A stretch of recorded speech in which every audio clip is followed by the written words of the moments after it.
Most of the people who listen to us listen to Revival, so they know who you Okay, are. so they'll know. But I don't think There might be like a Al does, though. 10% to 15%. I know the Jetta guy there. Yeah. Now Al is a topics specific listener. He changes his name like weekly.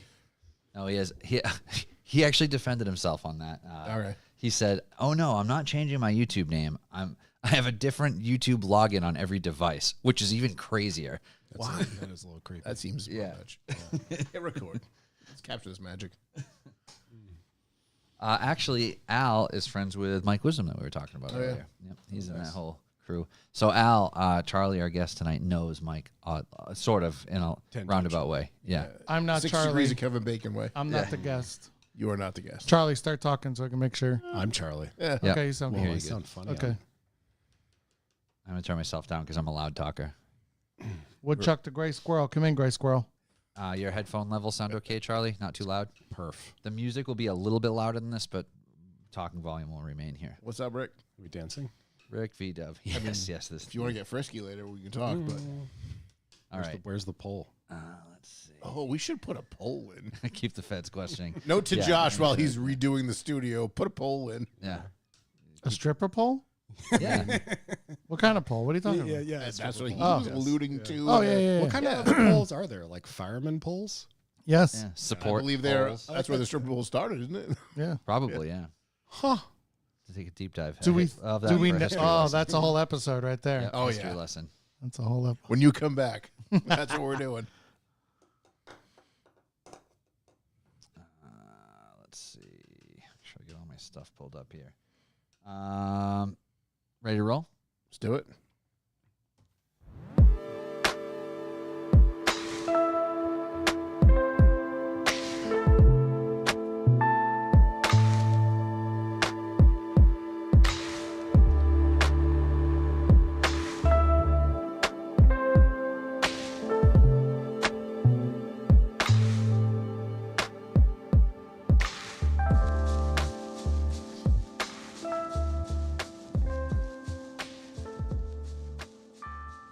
Hello. I'm John Stairs. You're listening to Topics Under the Stairs. As always, I'm joined by Ryan Hello there. and not Mark tonight.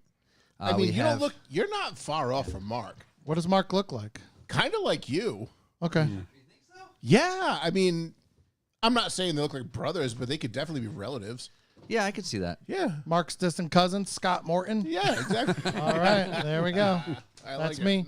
Yeah, I so like we it. have a special guest host, our friend Scott Norton. If you're a listener of Revival Motoring, you'll know Scott well. He's been on numerous times, and he will The most be returning guest of all time. the most returning guest on Revival Motoring. Is that a fact? It is a fact, and I'm very proud of it. I would take that and run. If I didn't live like over it. 2 hours away, I'd have my own show on this network for sure. You should have your own show in this It'd be network. better than all you fucks shows. It would just Probably. be rally golfs. And Watch out for the bread. No way. Well, tonight, the reason partially that Scott's here is because Scott introduced me to our guest this evening. We have Charlie Negaro Jr. with us. Hi. Charlie is the CEO of Chabaso Bakery, and we are going to get all into those details pretty soon. There's a lot of cool history. We're going to take a deep dive on bread and baking and probably pizza and so much other topic-related things. a lot of dough-related things. Yeah, so I'll try to keep our intro stuff shorter because there's like a million things I want to talk about. But before we get rolling, this episode is brought to you by Revival Motoring and the Revival Motoring Network. You can check out revivalmotoring.com for everything about the network. Us here at Topics Under the Stairs, our friends at Revival Motoring, and our friends at Loses Fast. Right from that website, you can check out the blog section that has a bunch of cool photos and articles about cars. More than just a quick Instagram scroll. You can take an actual look and read some details. Very refreshing. Get off the doom scrolling and do a read.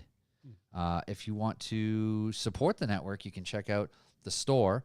Under that shop page, there's a bunch of gear. We continue to refresh that as often as we can.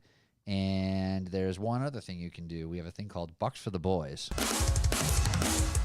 Bucks for the boys! The Bucks for the Boys system is our sustainable value for value method that helps keep the lights on here at the studio.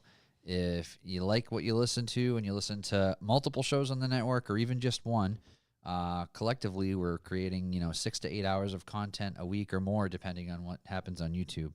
And it does take time and it costs money, and we do not put it behind a paywall. You can access it for free on any of your favorite platforms or on YouTube, and it does cost money. So anything you can donate helps a bunch, and you don't have to buy a shirt all the time. A couple bucks a month, you won't even notice it. So thanks for everybody who does donate to that. And if you do, you get entered in a monthly raffle that Revival Motoring reads the winner of the first Wednesday of the month every month. And I believe right now they're giving away detail buckets, I think was the last I believe thing. Doug had a couple put aside. I'm not sure if there's any left or if that's what they're still doing. So either way, it's a cool gift. We know people who have won. It is a real drawing. I see Josh having It's to real ship drawing them that out. real people win. Yep, I see Josh ship them out monthly. So you can be entered in that. And we do have some other things in the works that I can't discuss quite yet, but some other B4B subscriber giveaway options in addition to that regular one that's going to be coming up with one of our previous guests. Mm-hmm. So point is, subscribe. You can choose your amount. If you want to do a one-time donation, you can send it to info@revivalmotoring.com through PayPal. If you put a comment or a message in it, the guys will read it on Revival Motoring. If you're a listener of Topics Under the Stairs, please tell them, because we need to remind them that people do listen to our show. Well, I could tell you right away that Bucks for the Boys music is way better in this than actually on Revival Motoring. Hot take. Josh Mr. Norton. Josh made that. Gets me fired up to That's right. donate. Josh made that. So and they fired only- up to money. donate right now. They only played it like twice. Crumpling dollar bills Where's and the, chucking them. Let's where's do the it. stripper pole so I can That's start fuck throwing yeah. Let's make dollar it happen. bills? Yeah. Put it right here on the table. Get some money. Where's guns. Garrett? Garrett, we need an adjustment to the table you built us. Yeah, actually, we got a skylight here. You could climb way up Oh, there and yeah. everything. It'd be nice. But yeah, so check out the website. We appreciate everybody who listens. Supporting it doesn't always cost money. You can just share Someone when you're Mark knows listening will to. win. It Yeah, always exactly. happens. If you're listening to one of the shows, just take a screenshot of it, post it on your story. Maybe a friend that's never heard of us will check it out.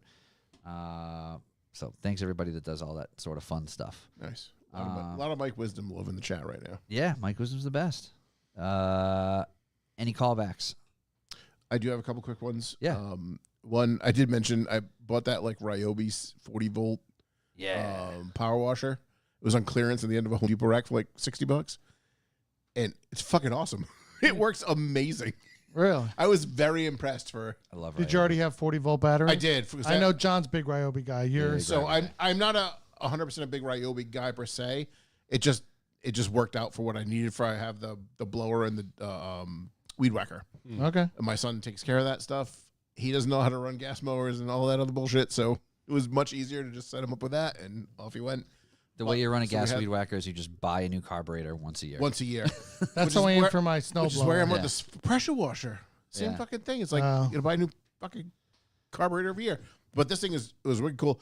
The nice thing about it was, like I said, you don't have to hook it up just to a hose. It has a little attachment that pulls out of a bucket. So you can take this thing to the woods. That's cool. And I cleaned my mailbox, which was just 300 feet from my house. So I was never going to do that. Must be nice to have such much property that you live Well, on. it's not even that. It's just I live on a dirt road, and the mailbox is way the fuck down the end. So I'm joking. no, it's fine. So anyway, so that thing works pretty awesome. I'm not saying pay full retail, but if you can find one cheap, it's worth it. See, I don't have any of the big dog battery Ryobi stuff. I have all 18 volt regular lithium ion, but my weed whacker is the Ego brand. Oh, I have one of those. Yeah. Yeah. It's good. I like it. Do I've they had it I'm for a- power years. washer? Maybe they make a I bet they do. I bet they do. I think everyone makes everything now. Like there's a They're all there's the a same brand. thing. Yeah, there's an outlet for everything. I at got a this point. free 80 volt Cobalt Lowe's brand Okay. little walk behind mower, Okay. Ooh. and I've fallen in love. All right. Okay, it came with the giant 8 amp hour battery, You got it Yeah. for free. and I got it for free. Is it like a car battery? Is it that big? It's like a massive. It's pretty big. It's about 10 inches by 3 inches by 6 inches. Okay. That's like the size But of my it's the Ego real- weed whacker one. Big battery, and I got it for free. Absolutely love it. It's just great. I love Battery's it. probably worth more than the lawnmower. So I've been watching sales, and I've now invested in the weed whacker also Mhm. because there was a BOGO on the batteries of the 3 amp hour ones. No, maybe 4 amp. I don't know, but it was BOGO. Are they on 40 the volt? No, they're 80 volt. 80 volt. Okay. And what else I learned was, all right, I finally see the deal. I'm going to run down to Lowe's and buy it. And I go up in there. I'm like, according to the store, they don't even sell anything 80 volt. So then, of course, the guy, can I help you, sir? And I'm like, dude, where's the 80 volt stuff, bro? He's like, what, huh? Let me look it up, because he doesn't know his head from his asshole. I know more than you. But anyway, so then he looks it up and he says, you know, oh, it's only available online. I was like, oh, great. So, but anyway, so now I have a electric weed whacker and mower, and I love it. Nice.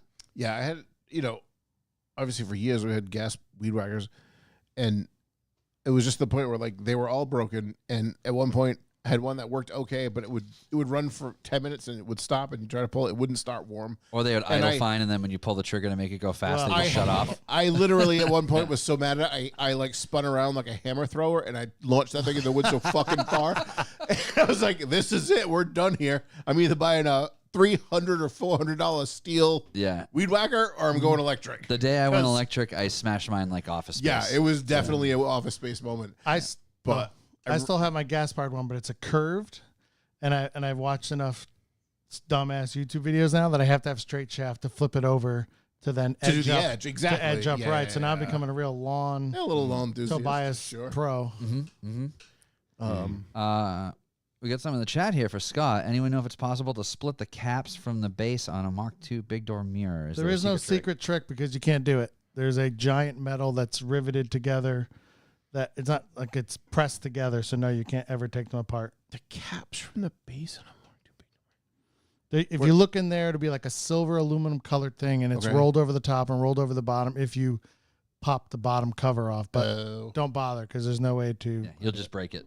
You'll just break it. The reason the cover comes off in the bottom is for fishing the wires and the cables to actually adjust the mirrors.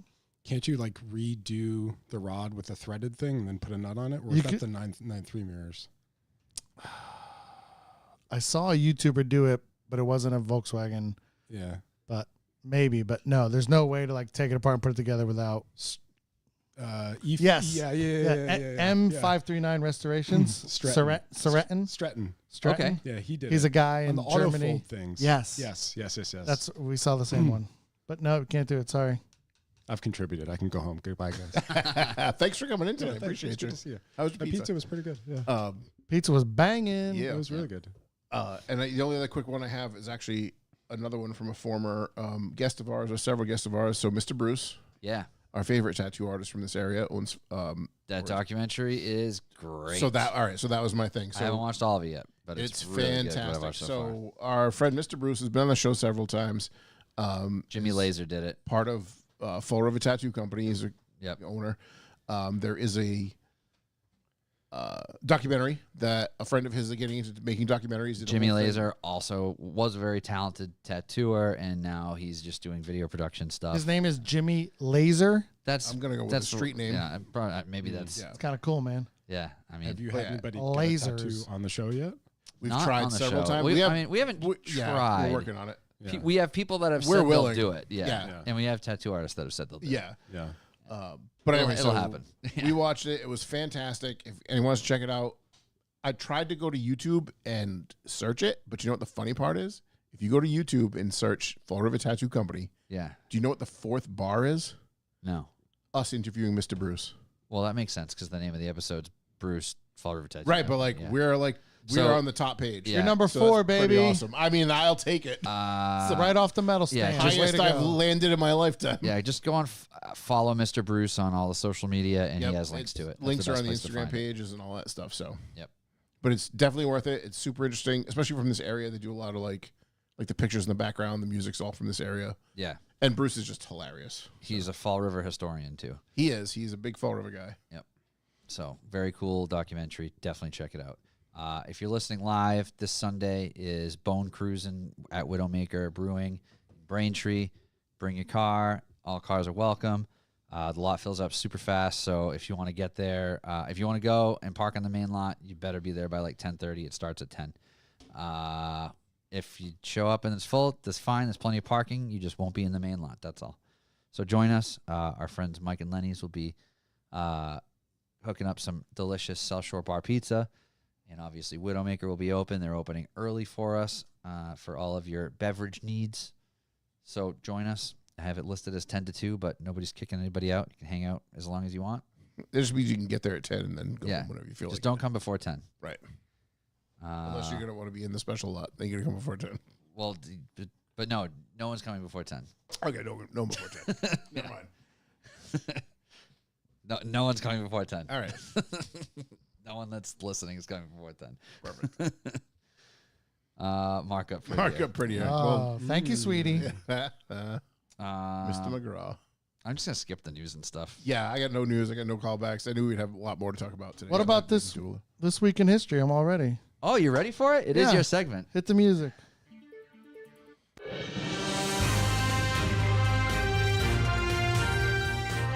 Today in history.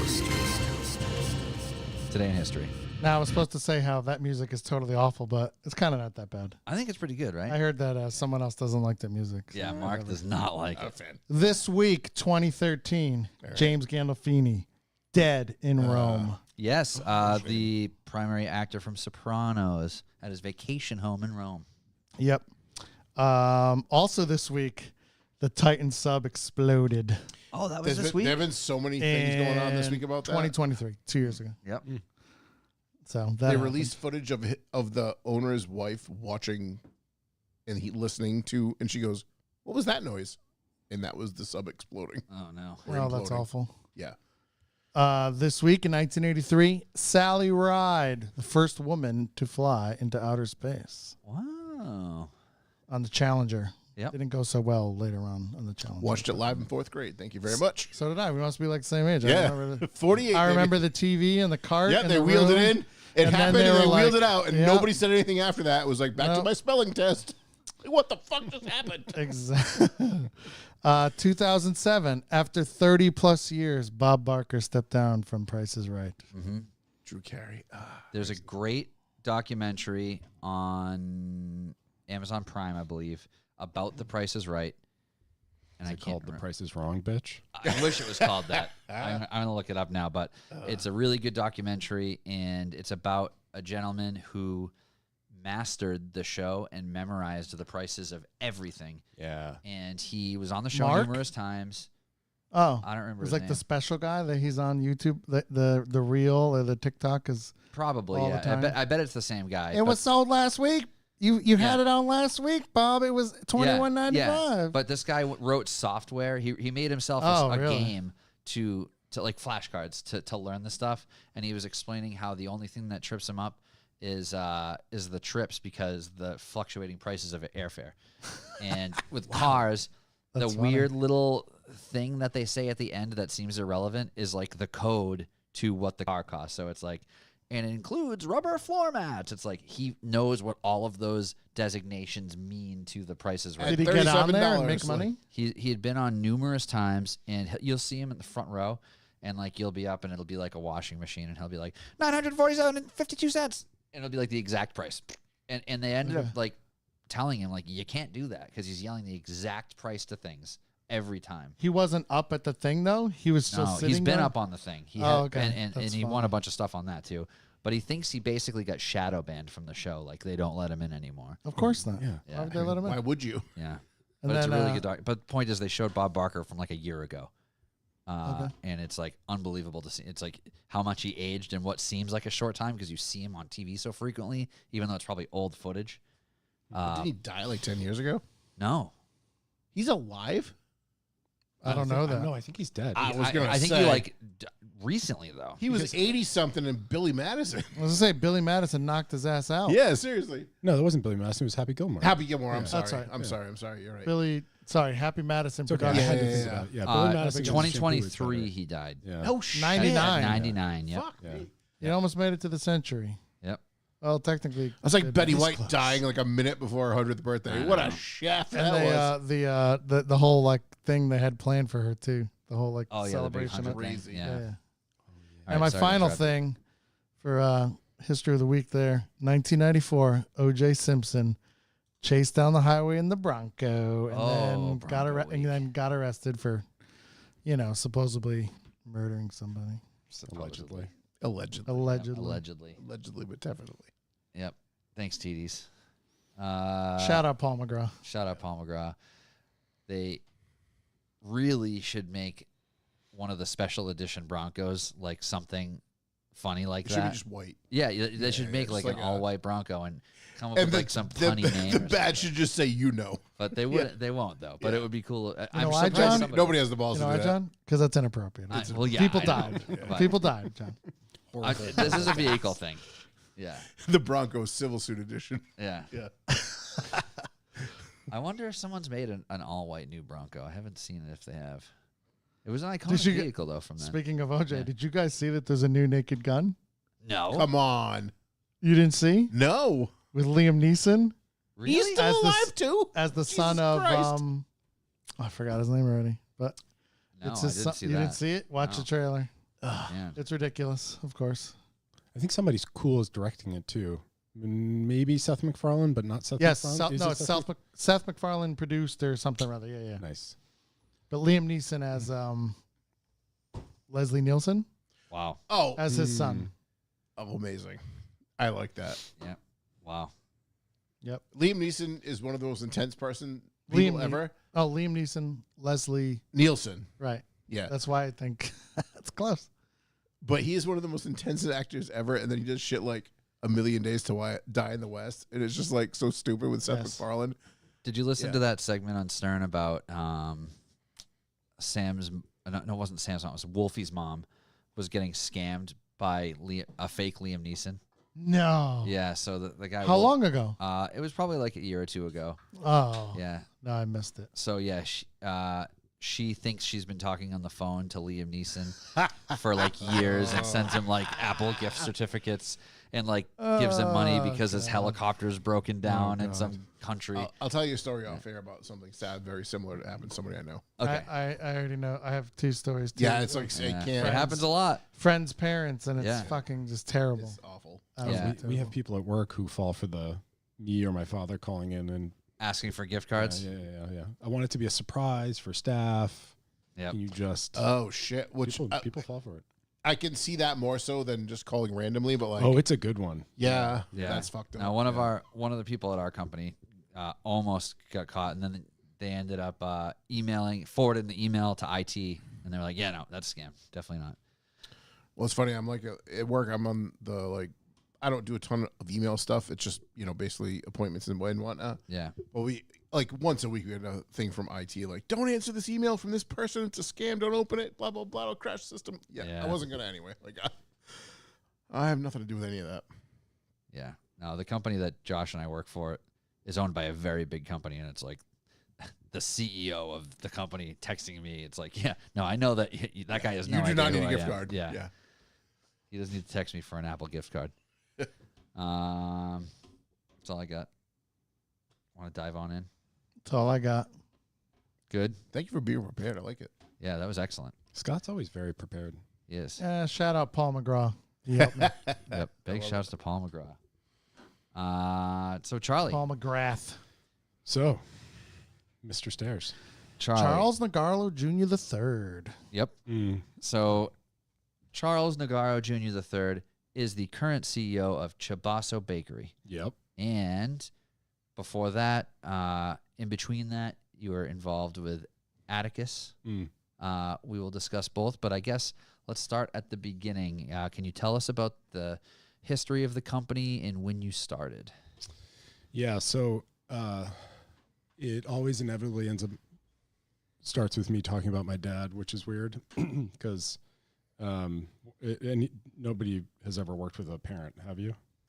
Not formally. Yeah. But So informally, it was probably just as painful as yes, it formally. can be Yeah. My answer would be, oh, hell no. Right. frustrating. It'd be Yeah. So I've approved with him over the years that I can talk a certain amount of shit about him. Yeah. So my dad was a lawyer in Waterbury Okay. in the 70s. He actually ran for the mayor of Waterbury at some point. And if you don't know what Waterbury is, do you? Its nickname is Dirty Bury. Yeah. Waterbury That's where Happy Connecticut. Gilmore lived. Yeah. He played the Waterbury not- Open. No fucking shit. Yeah. One, he's right, and two, it is the polar opposite of what you saw. in the movie. There's no big Victorian houses for sale. No. No. So now everyone who wants to open a bakery, you should be listening. You need to start by being a lawyer, and then Yeah. and then run for mayor. Another country heard from over here. Yeah, that's the fast track to becoming a baker. So Waterbury was like the brass capital of the world. Yeah. They made bells and shit. Now So it's industrial. Yeah, super industrial, toxic waste dump. By like the 60s and 70s, it was going downhill. My dad runs for mayor. He says he's always happy he didn't win because every single mayor of Waterbury since then has ended up in jail. You know, so Yeah, you learn the secrets. You're like, oh no, I can't know this. or And, it's like, oh, oops, I didn't know I couldn't do that. yeah. Kind of Dave That way I Chappelle. could not do that. Yeah. It's so easy to be corrupt, and Yeah. So he was a lawyer, and then he was really bad at it because he has more ADD than any of us do. But he was really good at getting people out of bankruptcy, which came in handy later. And he ended up buying this used bookstore for the price of like the inventory. And I won't go into the nitty gritty about like AR and AP, but like back in the 70s, you didn't have to pay publishers for like 180 days, and they might like forget to bill you. Oh, okay. So you can make $1 go really far. So But you can also get really in debt if they realize that you owe could them. get fucked. Yeah. Yeah, right. So so he did the first one was at Yale I think the first one was at the Yale Museum in downtown New Haven, where we still have one. He hung out there so much by 1981. We added a cafe.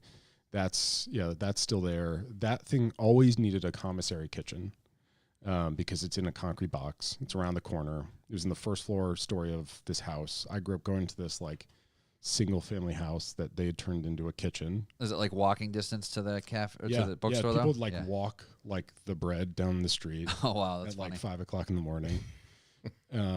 And so we always made like soup, bread, pastries, and that little first floor, about the size of this room, that grew. And in 1996, we opened like a real bakery. And my dad walks into the kitchen one day and goes, I want to name this business after my 3 kids, Charlie, Abby, and Sophia. We had this little green chalkboard. Yep. And it was just like, it was one of those moments that even as a 12-year-old, I was like, oh, this is like a life memory. Yeah, core memory unlocked. Yeah, exactly. And it just like came together, and it was like, obviously it's Chabaso. Yeah. You know, the other iterations were just fucking ridiculous. Yeah, that could go sideways real fast. Yeah, exactly. And yeah, like 6 years later, I ended up working there begrudgingly. I went to college in Florida for like 3 months. In Florida in 2002 was like a very fucking interesting place. I can imagine. it's not now. It's more interesting. Okay. Yeah. So this was like the beginning of the opioid epidemic. Beginning whatever of Florida Man. The beginning of Yeah. Florida Man. Yeah. Yeah. So it was really went to like this country, Florida Man unlocked. college where I got the choice to be like, all right, am I going to go to the beach, which is right there outside my room, or am I going to go to class? And I did not go to class. So I 99% of the time to the beach. 99% of the time to the beach. So after 3 months of that, I was like about to drive home in my Volkswagen Corrado Yeah, buddy. Hell yeah. with everything I owned. G60 or a VR6? VR6, yeah. No, that's right. Yeah, I painted my mom's house to pay for it Nice. in high school. She definitely subsidized most of it, but As one does. yeah. And I got home and I was like, okay, if I stay at college, I'm gonna either die or go to work for my dad Yeah. when I graduate. And I was like, I don't want either of those things to happen.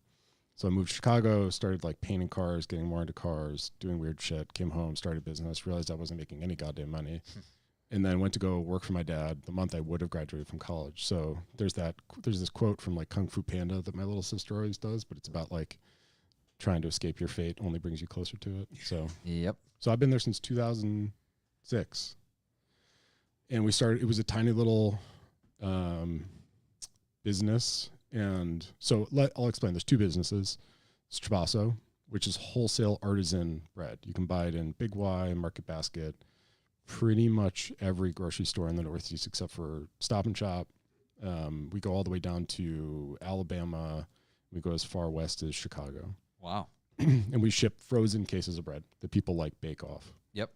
So the bakery and the grocery store will essentially finish it. Yeah, exactly. Right. So Yeah, like we that. had a very similar setup at the grocery store, which was like a one-off, but we had the Yep. the rotating ovens. Yeah, and yeah, the yeah, frozen rotating bread. like And ovens. then Yep. it's all still branded as your stuff though. Yeah, when you get half of our no, you go ahead. when you get the box with the frozen bread in it is also all the sleeves and the paper sleeves and all the marketing to Yeah, it's all when in you pull there. it out of there, Yep. you slip it in the sleeve and So, yeah, onto you- the shelf it goes. you- I gave cook you a it box and of then bread use once, their- didn't I? You sure have. Yeah. Yeah, I was wondering because I'm like with a business like that, I'm like, oh, you could private label it too.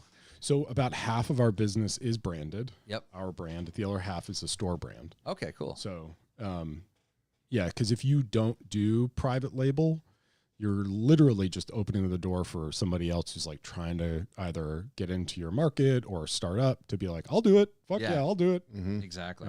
So you do not do that. Yeah. You know, it is. And then the other business is Atticus, which is 2 retail stores in New Haven. One's the OG Bookstore Cafe in downtown, and the other is Atticus Market that we started in 2021, which was fucking hilarious because we signed the lease for that in March. It was March 7th, I think, of 2020. Yeah, that's right. Yeah. My dad just like looks at me and goes, "Do you know what you're doing?" I was like, "Absolutely not. Are you kidding me?" Great. Like this is March 8th, what? Yeah. I Well, was like, World Shot, what? yeah. Yeah. He was like, "There's going to be like a huge event." I was like, "Yeah, dude. I like we were talking before about mutual funds. I was like, we're screwed either way. Like, so let's just be fully screwed." Yeah. The world is ending. Let's go down one blaze of glory. Got to commit. Yeah. Crystal said you were busy being an artist when you're out in Chicago. I guess so. Yeah. Am I? Was I? I don't know. Yeah. Just keep going. So, and then they're very different businesses. One's retail that caters to like the New Haven Yale community. Okay, so like books and Yeah. Yep. Like, and it's instant, like not gratification, but like, you know, if you're doing the right job immediately. Yep. And the other one's B2B. You know, we're selling to buyers of retail locations. So the way it works is every category has a buyer. Like Okay. Stop and Shop has one bakery buyer. They control the 375 stores. wow. You know, Kroger has one buyer. They have divisions, but it's nuts. So, you know, our Chabaso business is based off the relationship we have with 30 people. Yeah. Whereas like Atticus, we have 1,000 people that walk through the door every day. Yep. And it's not the same 1,000 people. Really? Yeah. Wow. I didn't think it'd be that much. Way to go. I counted a while ago and I was like, You holy sat at the fuck. door, chunk. No, Like a weird Junk. bouncer. no. You get like a report through your point of sale Oh, yeah. where So you it's can like, see the You transaction. use technology? exactly. What a cheater. yeah. So it's like, You should have to sit at the door on a called, stool like, covers. with a clicker. Yeah. Go ahead. I'm Yeah, just kidding. that would make my grandfather happy. Yeah. So, and then I did like Chabaso for like 10 years, 2006, 2016. Business was growing a lot. I went from like making things with my hands to leading people as a 30-year-old, like technically being in charge of people who are a lot older than me that I didn't hire, which was weird and challenging. And Yeah, you're kind of getting handed a shit sandwich in that scenario. yeah. People, you know, instantly are like, "Oh, when your dad was doing this, and it was so much better." Yeah. You know, yeah. Yeah, Yeah. there was a lot of Yep. there was a lot of poo getting eaten for sure. Yep. But like it was good. I got to learn a lot really, really quickly. Yep. And a lot of it was through mistakes. And like I try to remember this all the time with our people now, or like even like my sister's kids. It's like, you know, you have to make mistakes to learn. And I made a fucking ton of them. So Every mistake is an experience to learn from. I own my own business too. That's exactly what happened.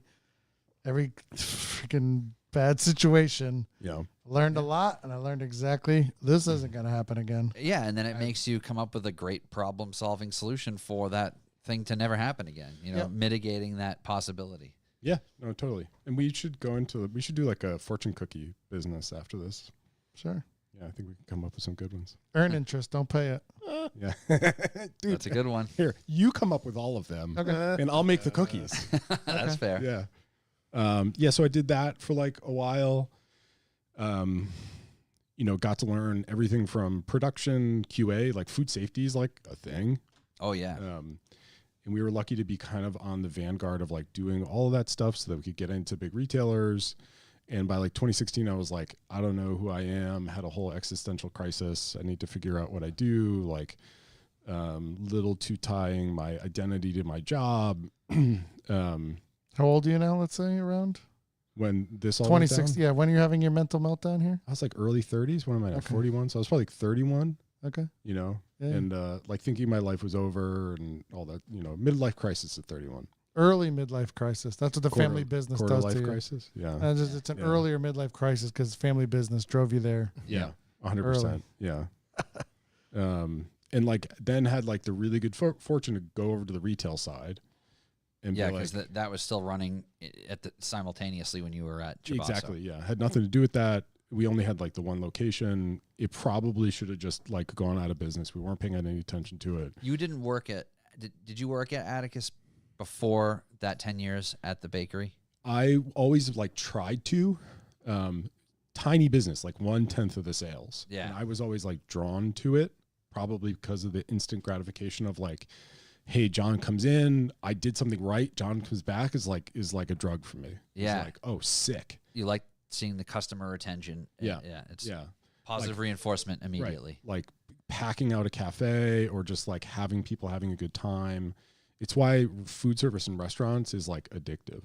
Yeah. It's also why it's like a super toxic culture. So that's it. Yeah. That's like 2015, 2016. Chasing that high. Yeah. And at that point, Atticus had been so kind of ignored by us that like we weren't even making our own bread anymore. We weren't making any pastries. So that like memory I had of that like first floor home where we were like making cool shit and walking it down the street because like people were proud of it. It wasn't even a thing anymore. It was fucking gone. Right. Yeah. So we started to like be able to kind of like add that back. So like the 2 sourdough breads there was like us bringing it back. We started to make scones again. And everything from Atticus is now regionally grown wheat milled in Maine. We actually grew wheat in Connecticut in like 2018, 2019. We're like, let's solve the Connecticut farming crisis. You know, Wow. we didn't do it. And now were you Single-handedly. so yeah. when Yeah. For Atticus, you were baking this stuff in house now because this new location has its own bakery setup in it. Yeah. So retail Atticus actually has its own little bakery with its own staff, its own ingredients in Big Bakery. Okay. And it's like that's such like a great, again, both businesses, it's like easy to like layer on new things to explore, to try to do new things. Yeah. Like having its own bakery, doing pizza. We just tried to do like a little ice cream shop, but the city shut it down. Burger night's coming up. Yeah, we're doing a burger night pop-up. It's like, hey, first and foremost, team, this needs to be fun. If it's fun, we're going to do more of it, and we'll see if it becomes its own thing. Fun and profitable. Yeah, that comes later. Yeah. It's kind of hard not to make money off burgers. Yeah. But so, yeah, businesses, very different. So my job is kind of like overseeing, hopefully, strategies for kind of two very different businesses, but also trying to keep them together at the same point. So you're still with your current role is CEO at Chabaso And Atticus. and yeah. Atticus. So Okay. technically, yeah. So it's, and yeah, the best thing we've, like, might be a little too business nerdy, but the best thing we've started to do over the last year is to start to say like, hey, this is really one like cohort of things. Let's have shared services, financial shared services, HR shared services, marketing shared services. I deal with that at work all the time. Yeah. Yep. The company that Josh and I work for is owned by a very big company, and we've purchased companies that do the same thing as us. So we're figuring out where we live in this parallel world. Yeah. No, like organizational structures and development are like kind of fun to nerd out on. And like, you know, you can kind of figure out like how to preserve and grow a company culture around it is like really fun stuff. When you went to Florida originally and stuff, like what did you ever picture business management as being an interest of yours? Is that or hell no? So what was the goal? Yeah. Yeah. Where'd The you- goal was to have fun. Besides Well, girls, fair. what else did you study in Florida? Yeah. How to roll joints. Okay. Also fair. Yeah. Right. How to get in trouble. Accepting international shipments by rowboat. Yeah. Yeah. Yeah, No, I don't think there was anything that like would still catch up to me with the statute of limitations, But yeah, essentially it was like, I'm not going to work for the family business. I'm getting out of this place. Yeah. Yeah. No, like I was definitely one of those people that I like somebody should have taken me aside in high school and been like, dude, what do you like to do? Yeah. Cause like by my senior year of high school, Girls and drugs. Oh, yeah. sorry, go ahead. Well, that's, if nobody tells you that's what you're doing, you know, you're like, oh, I guess this is, and like I was doing like 4 independent art classes cause I'd finished all my course load and like somebody should have been like, hey, you should go to RISD, dude. Yeah. So, and I tried, I applied when I got back and didn't get in. My dad and I drove to RISD to ask them why I didn't get in. Yep. Because I was like 18. Your dad stormed in there? No, my dad Hey, was like, why you not- do you want to go to talk to them? And I was like, that sounds weird. Yeah, let's go do it. And we did. It might And just be weird enough to get in there because Yeah. there's a bunch of weird people over yeah, there. no, the woman was so, like, the director of admissions was so nice. She was like, yeah, this is weird, but I'll sit down with you. And she like looked at my application. She looked at my portfolio. She was like, you have a great portfolio, but you got like a C in Spanish in high school. And I was so pissed Yeah. that like an art school was like, You're like, what does that really have what to does do? that have to Yeah. do with anything? Okay. Mira. Yeah. Right. Okay. But I was too young to say, okay, by being pissed about this, I'm only screwing me. Yeah. Like, you don't give a shit what I do after I leave this room, and you've been really nice to me. Yeah. That's so- pretty cool that she did that. Yeah. And she was like, go to community college for a year and get like marginally good grades, you'll get in. And I was just so angry that I was like, fuck this. And I moved to Chicago. Hold on. I got 2 sidebars. Yeah. I'm sure Real there's quick. lots of sidebars. Hold on. Why did the ice cream place? What happened? Zoning again? Did you get beat down by zoning again? Yeah. Just that they wouldn't let you have it? Yeah. This is a separate location. We were going to try to add on to the new location. Okay. Yeah, and So- we needed like 4 or 5 variances for the in New Haven to the building code because of how it's zoned, and that we did not get them, unfortunately. What was it like? We could send you the link to the independent. I was gonna say, like, was it like cleanliness? Was it refrigeration? Like, what were the No, they variances just you Space. needed? He's in a very Yaley area, and we're gonna let what we want and not let what we don't want. So I mean, I love my community. I love all of my customers. He also lives and in my the start neighbors. there. I Yep. live down the street, and I think it's challenging, man. Like I definitely subscribe to the whole like the only constant is change thing in life. But I think even if someone's like saying, "Hey, we're going to change the building you live across the street from," without like proactive communication and which we didn't do. So there's a lot of stuff we did wrong on this that we should have done differently. You know, I think most people's reaction to change is like, "How dare you?" Yeah. But I feel like if you weren't setting up a farm to raise the cows, like, what Yeah. difference is it we were making going to this ice squirt cream in the milk building? out of udders Right, at so, like, people as they walk What by. difference is it That making was this gonna ice be cream our in the gimmick. building It was or just not gonna in the be building? udders on the Yeah, side, exactly. just No, squirted, like, I imagine it's Straight like to the mouth. Yeah. Just a bunch of double I fists. can make that happen. It obviously is going to have to be a dedicated area, X amount of distance from Yeah. other food items. They need more bathrooms, that's for sure. Yeah. Yeah. Well, Yep. so I disagree there. So that was your one sidebar. Yep. What was your other one? No, I just didn't. You were talking about your downfall in 2016. I want to get to your life changing. Oh, you want to Midlife hear crisis. rock bottom? Yeah, I want to hear the rock bottom story of 2016. What happened there? I went to India afterwards. That's what was on the come up. But yeah, no, it was like literally, dude, like instead of And what, like played the sitar? Like what? No, I didn't learn an instrument. Yeah. What kind of diarrhea did you get over I there? actually digested the food quite well. What do they If call you it couldn't when tell get from it? the me and I don't know. Curry? No. Like the water over there can like just run through you if you Oh, don't know. You're thinking of Montezuma's Revenge in Yes. Mexico. Yeah, it's Mexico. No, there's an Indian one too. I'm sure there is. I Dysentery? probably don't want to say it out loud. Like Oregon Trail? Yeah. Yeah. Okay, so 2016, you were just like, I'm gonna bug off to India. Well, no. So like, I think I think so many people, me included, you have to be like really careful about like what you tie your identity to, what you tie your self-worth to.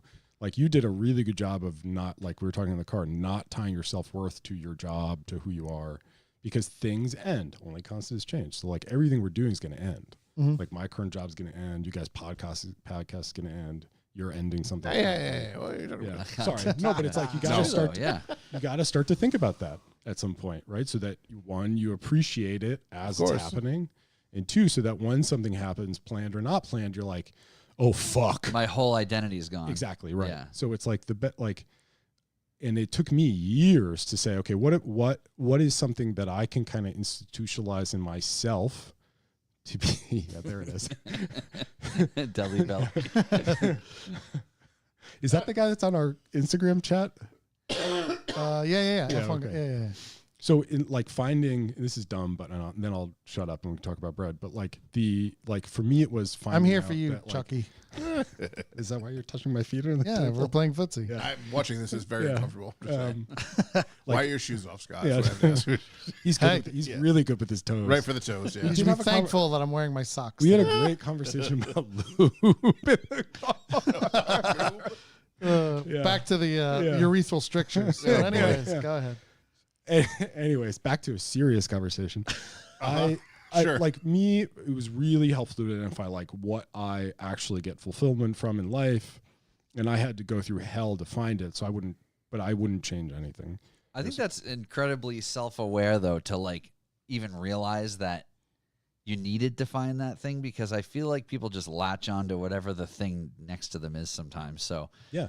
No, that was my problem. I never really liked what I did, but I found out I'm really good at it, and I was making money. Well, I hate that 22 saying. years later, here we are. I've always hated that saying, like, if you do what you love, you never work a day. No, Fuck you. Here's the thing. No, that doesn't work either. I know what I love, and I need to make money to do it. So I work a job that is just my job. Right. And that's If fine. I played with shitty old Volkswagens every single day, I'd hate it. Right. Yeah. I play, like I said, I build old Volkswagens. That's what I'd love to do. But I would never build anyone else's car because fuck you. I don't like what you want to do. I did All the time. I thought I could do that as a business, and I was just engine swapping my own cars. My rent was $1,400 a month, and I literally was like, I only need to make $1,400 a month. Right. Can't be that bad. Then will I can do- work right. on my own shit. And then I'd like fuck off. In a shop space where I have the equipment. Yeah. Right? Like that's kind of the I end had goal, a right? lift. I had a paint booth. Yeah. It was amazing. I just want the equipment to work on my own shit. Yeah. Okay, so you went to India, and then you're like, oh, shit, the bread business not so bad. I came back. What happened here? No, I think that was like the Why last. is this sorry. so hot here? Yeah. Why does my stomach hurt? The deli belly. Fucking thanks, Paul McGraw. I'm going to use that every day. Oh God. Oh dear. Yeah. No, I don't know. It felt like that was make me sound cooler, but What? Like you went to India? yeah. It was Yeah, I so understand. it like culminated like How long were you there for? like 2 weeks. Okay. Yeah. 2 weeks. Yeah. I went on a You went on spirit- vacation I went to on a- India. I went on a You didn't spirit do on a quest, life yeah. journey to India. It takes a long Jeez, time Lou. to get there. And is that in the 2 weeks? Because then you were there for barely a week. Okay, I was. This gone is for like week 3 weeks. sauce. Yeah. Okay, 3 Yeah. weeks including Yeah. travel. Okay, I'll give it Yeah. to you. Yeah. But I tried like everything to kind of figure it out. And at the end of the day, it's like, you're responsible for, your own happiness and self-worth. And, Are your siblings involved with the business? we all need to hug now. Yeah. No, they're. I'm hugging your feet right now. At the table. Yeah. No, my siblings are much smarter than me. I'm middle child. I have 2 sisters. Yep. Both of them have tons of degrees and work in some area of public health or another. Nice. Yeah. So, Okay. yeah. So you're the only one that stayed. Yeah. Did they work there at all, like in No. high school or college or I anything? mean, I think No. my older sister did summer job stuff here. I think she drove me to one of the bookstores we had in Middletown a bunch of times. Yep. Yeah, and my dad gave her an office job, and I had to go to the basement and move boxes of books. Nice. Yeah, It's generally how that it's works. a good time. Yeah. Yeah. So, with obviously, what it was 2 weeks you were in India. So when you came back, we're really. yeah, I'm trying to. So yeah, 2016. Gotta stay in the timeline. We're Yeah. stuck in India. I did Let's that. move on. Yeah. Let's Yeah. fly out Wow, of we India. made it back after the 3 weeks in India. Sorry, I Yeah. brought it up. I did the retail thing for a few years. Don't be sorry. It's part of the story. Yeah, that's Yeah, and had like a great time doing retail, like being on my own, making my own decisions. Because up until then, it was like my only real job was family business. Yep. Having people that worked for me that pretty much hated my fucking guts, like just directly below me, but loved the manufacturing aspect, loved the people who actually made stuff. I spent most of my time with them. And then, switched over to retail, was kind of handed this business that should have been bankrupt. It was definitely negative cash flow every year. this was at one of the Atticus stores. Yeah, Okay, yep. Like back then there was just one. Yep.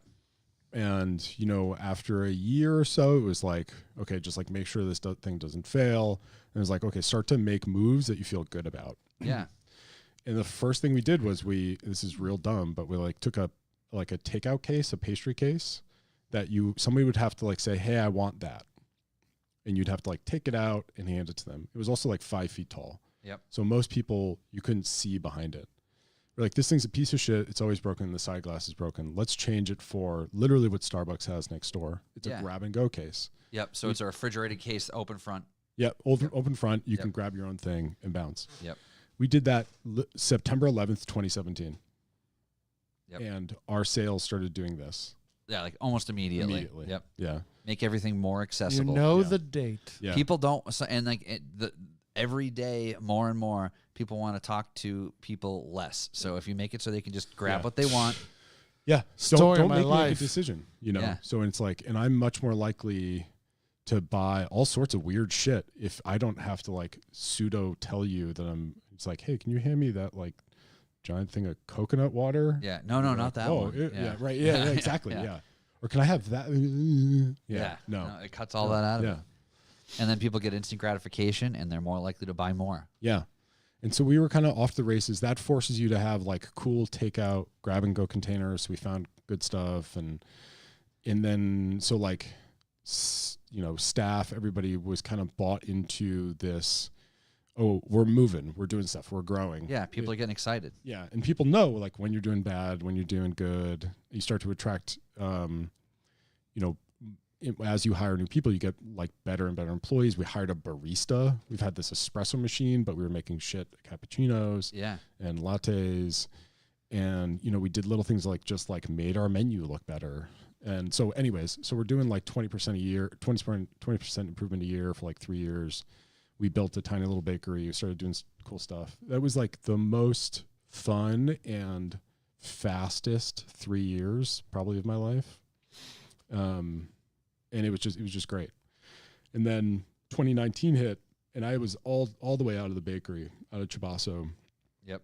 In summer of 2019, my dad comes to me and was like, hey, can I borrow money for payroll next week? And I was like, 2 things. 1, next week's not payroll week. The fuck? Yeah. And 2, what the fuck? Yeah. Why do you think I have lots of what the fucks? Yeah. And so like 3 months go by, and like late fall 2019, I end up running both businesses.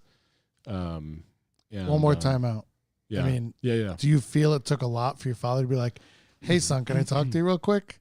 Yeah, I think it took everything he had. Yeah. Okay. I'm just saying, I would think it would. Like, he'd be like, fudgety fudge. Yeah. I got to do something.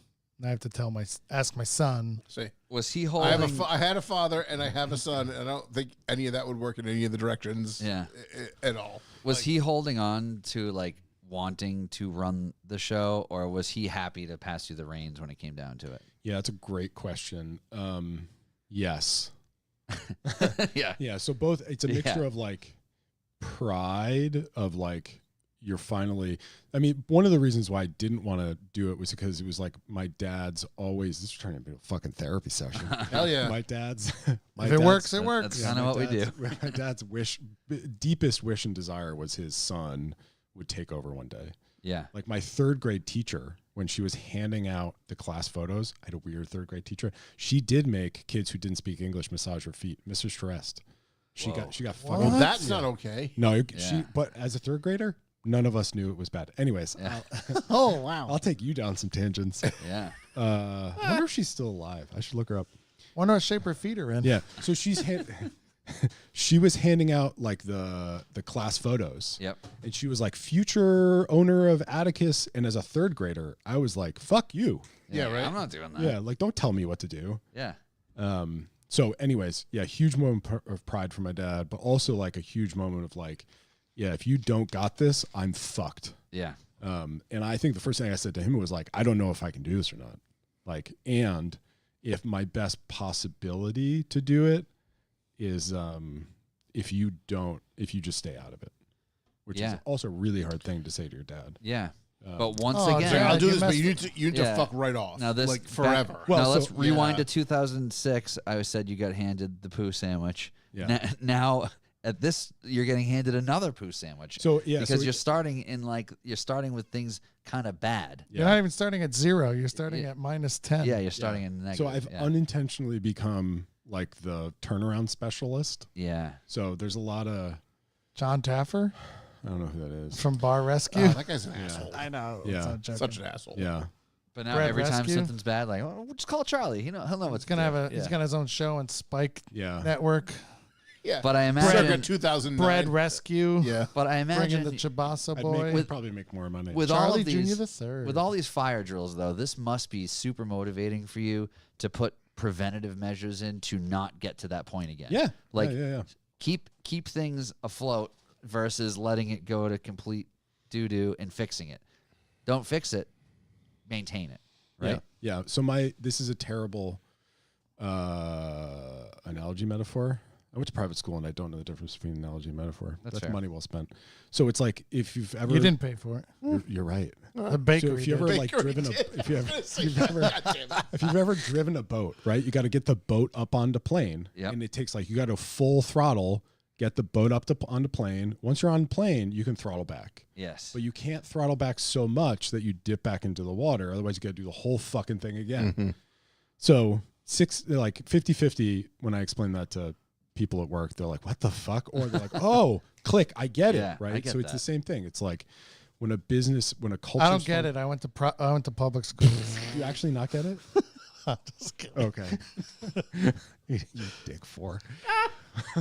I barely made it through public school. C's get degrees. Yeah. Ask me how I know. Go ahead. Sorry. But no, it's the same thing. So like if a culture in a business is screwy, or just like, if someone's just not had the boat up on the plane for a while, the first whatever year or two is going to suck, because it's not just the stuff you have to do every day of normal. It's like however long somebody didn't have their foot on the gas, Yeah. you have all that to do at the same time times 10. Yeah. Um, And when you're surrounded by a culture of employees that maybe knew the boat was a little under. yeah, right. And you're trying to attract people, Yeah. get people right. It's real challenging, man. But Yeah. it's like, through the process, I've realized like I really like to build things. I really like to say like, hey, how can we collectively collaborate and make 2 + 2 = 5? Like one of my other core memories is like 4th grade. I made a diorama with one of my oldest friends, this guy Shimon. Yep. Still friends. Just broke his ankle on a fucking electric dirt bike. Oof. Ding dong. And so we were like making this diorama. This is a dumb fucking story, but like with this brontosaurus, they had like put in the water, which was blue paper. And he was like, why don't we just like cut the head off and glue it on the blue? And like, So it looks like it's underwater. yeah, it was like, oh my God. I don't would have think never I- thought of that. Neither of us would ever thought of that. I certainly would have thought of it, but like my first experience in 4th grade of like, oh, this is when 2 people together make something way better than somebody alone makes it. Thinking outside the diorama. Yeah, exactly. Yep. That could be the name of it. Yeah. The literal shoebox you put it in. Yes. But like now we get to do that with like 2 businesses. Hopefully stuff like that happens on a regular basis. Synergy. Yes. Synergy. Yeah. Don't start with the corporate retreat words. Nobody loves No, it. it's from what movie?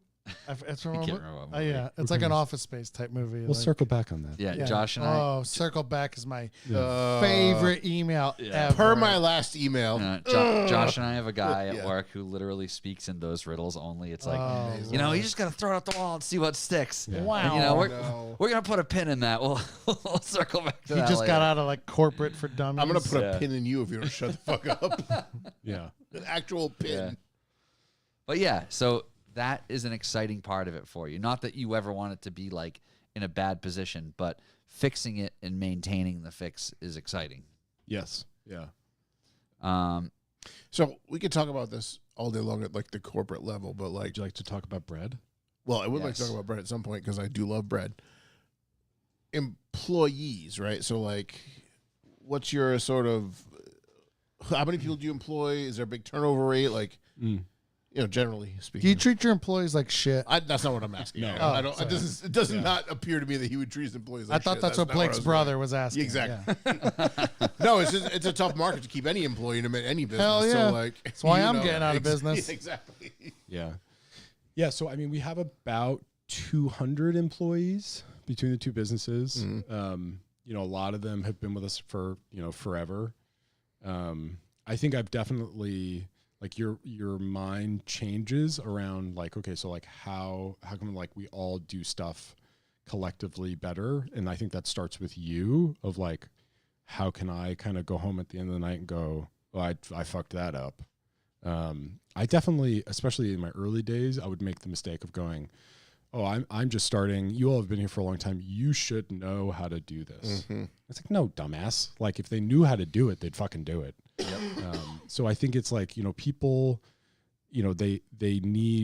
everybody needs guidance on like how to frame things, and like got to help people set their own expectations, got to help them set expectations. I was just talking about this earlier today, and I've been reminded of this over and over and over again. But if like somebody's coming to you on a day-to-day basis and just being like, no, don't do that. No, don't do that. No, don't do that. Like, what's your response going to be? Right. Go fuck yourself. Yeah, exactly, I can't do anything right. Whatever. Exactly. Yeah.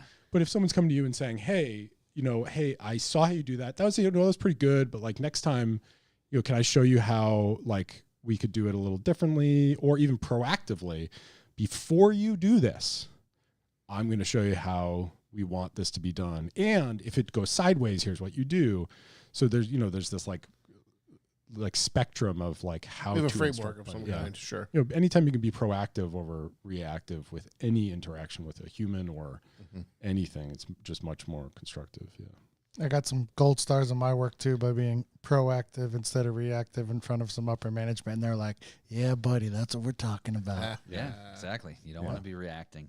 And now, obviously, in the amount of time that you've been in this business, the food industry has changed pretty drastically. Like 12 times, yeah. And based on what I see on the table and what I do know, you are creating a product that is using a lot of locally sourced ingredients, and it seems that that's been a focus of yours since you've entered this position. Would I be correct in saying that? Yeah, I think so. It's like back to the early days. Like, so to your point about like reaching like equilibrium or sustainability, or like knowing how easily things fall apart, like how do you sustain them? Like we have this wonderful group of advisors that we meet with quarterly, and it's like, it's super lonely at the top. So having people that like both keep you on task and you can go to is really helpful. But like, 20 years ago, I was always drawn more to the local, let's make my own thing. But, people older than me were like, you should really, focus more on big business. You can make more money. Yeah. Like, yeah, but I don't care about it. So the key for me spiritually, I learned that word in India, has been to find, has been find like what drives me and other people for both of them. Like the garlic ciabatta I brought is like, that's commodity white flour. I buy futures of flour. That's my favorite. I wanted to talk about it. Go. What, the commodity flour? Buying futures of flour. Yeah. That's how much flour we buy. I'm buying futures. So like I'll buy a pound of this flour costs, right now, if you bought it today, it's like 24 cents. The fun history of that is in 2020 it was 20 cents, 2021 is 21 cents, 2022 is 22 cents. Then it went to 27, and then Russia invaded Ukraine and it went to 38. So you talk about inflationary period of 21 and 2022. Do you guys know why that is? No.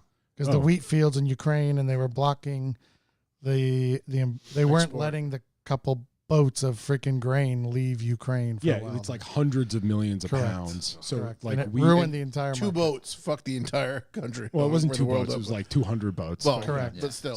So it's like, wheat is like wheat is a global market. Yep. So we do export some from the United States. We don't export a ton, but if the price in Australia, like say Australia has a drought and there's no wheat, like the wheat market will skyrocket. So if you're buying something that's price dependent like that, like if it goes to 38 cents a pound, I'm not making money. Yeah. So can you're saying buying futures of it? Explain that. Yeah. So futures you can do it either I can buy a futures contract from a broker or from my mill. I just thought of Trading Spaces and Frozen Orange. No, exactly. Trading Concentrate. Spaces is one of my favorite movies. There's some real basic financial information. Yeah, there no, in it's Trading like- You think it's Spaces, too. hilarious, but it's real. It's Yes. absolutely real. Yeah. Yeah. If you go back and watch it, you're like, Frozen Orange juice. yeah. Uh, So yeah, we don't get that deep in it. I'm not actually like Mortimer, buy some more, buy Mortimer. the Chabaso seats on the exchange. Yeah, that'd be really cool. Cut to coming to America. Mortimer, we're back in business. Yes, baby. Two bums. Oh my The god, callbacks so are good. great. Yeah. Sorry. So Go ahead, so Futures basically, boy. we're buying a contract for 100 weight, so about 100 pounds of flour. Yep. Which is based off of the grain exchange pricing for The current market. Yeah, basically, and it's got components like shipping, feed cost, actual flour cost. I think the mill might be in there, but it's like 4 or 5 components that all come out to a contract. So we buy out 6 months. It secures the price. You pay a little bit of a premium to. Do that, but You're betting. locking You're in. hedging Yeah. your bet, saying it might go up, so I want to keep it at this point. Yeah, and it might go down. Hedging And your it might bet. go down, but then you're gonna lose. But, right. Yeah. So it's like I have to have a happy price. So it's like my budget says I need to be at 25. So anything under 25, you're buying, dude. Yeah. And it's like, oh well, it could go down to 23, and it's like you're buying at Doesn't 25. matter. At 24, I'm getting them Yeah. all. Yeah. Right. Because it could go up to 27, and then you're fucked. Yeah. Yeah. And So- 6 months is pretty much the standard for that. That was something we developed in the last couple of years. We used to be a little bit more whimsical about it. Like, now it's Also, the just more like, flour you require, the more you pay attention to the yeah, said market. Yeah. But whereas these things, the local, it's like, I don't even know how much we pay per pound because it's like I can't care because it costs so goddamn much. Yeah. And now is that happening at Atticus? Yeah. Yeah, those are. This is only Yep. Atticus. Yep. So these we sell for like $9 and $10 a loaf. Yep. This we sell on average a pound of bread shipped out of Chabaso. Sorry, was I I didn't want it to fall Is that off. That's rustling? all. No, I didn't want it to fall off the like table. 1 pound shipped of that with a bag in a case to a customer, who, no matter where, average is like $2.18. Okay. So That's what you're selling it to the store for. yeah, or Yeah. what we're selling to a Shh, you retailer can't give for away the to whole a price. distributor. Yeah. I'll tell you how it works. I'm just kidding. Yeah. It's not a secret. Yeah. And whereas this, I'm selling without a middle person. For, Direct to consumer. yeah, Artisan, whatever. Yeah. Yeah. It's two very different worlds, and it's Yeah. kind of fun to play in both. Yeah, Both and have their own it lets challenges. you get all of the creative juices flowing on the Atticus stuff. Yeah, right. And like you said, I'm going to use this obscure wheat that's very expensive, and it doesn't matter because you're selling direct to consumer. You don't have all that shipping cost, and Yeah, that makes a Right. lot of sense. It's cool. yeah, So let's talk. You want to take a deep dive on bread now? yeah. Okay. So in this time that you've been at both companies, when did you get involved in baking specifically and the science behind it? I would say at the beginning. Okay, this is my second or third dad dig. My dad's never made a loaf of bread in his life. He's He's a lawyer. Why is he going to make bread? Yeah. So he baked off baguettes in my kindergarten class, and he set them on fire. Like I still remember it. Set off the smoke detector. Just bring your parent to work, Davis. Yeah, exactly. It's like 5-year-old Charlie being like, "You're never coming back." Fire department shows up. Yeah. What the fuck, Dad? My kid's there setting up the sprinkler system to put it out. Yeah. Exactly. So yeah, I think there's like I'm very mechanical. I'm very hands on. He's very so it's like from the beginning, like starting day one, everybody starting the bakery was like, hey, you're working in the bakery, like chopping dough, mixing stuff. So like from the very beginning, and it's just fascinating, like how flour and water come together to make dough. There's a company that's actually like, I think they either co-opted the word or they made up the word. It's like rheonology, RHEON-ology. Like a science of dough, basically. It's like the state. It's not a fluid. It's not a solid. Okay. It's like pretty close to a non-Newtonian fluid. Do you know what that is? Yeah, silly putty. Wow. Play-doh-y, Yeah. yeasty, something. Yeah. So it's like and Silly it's- putty?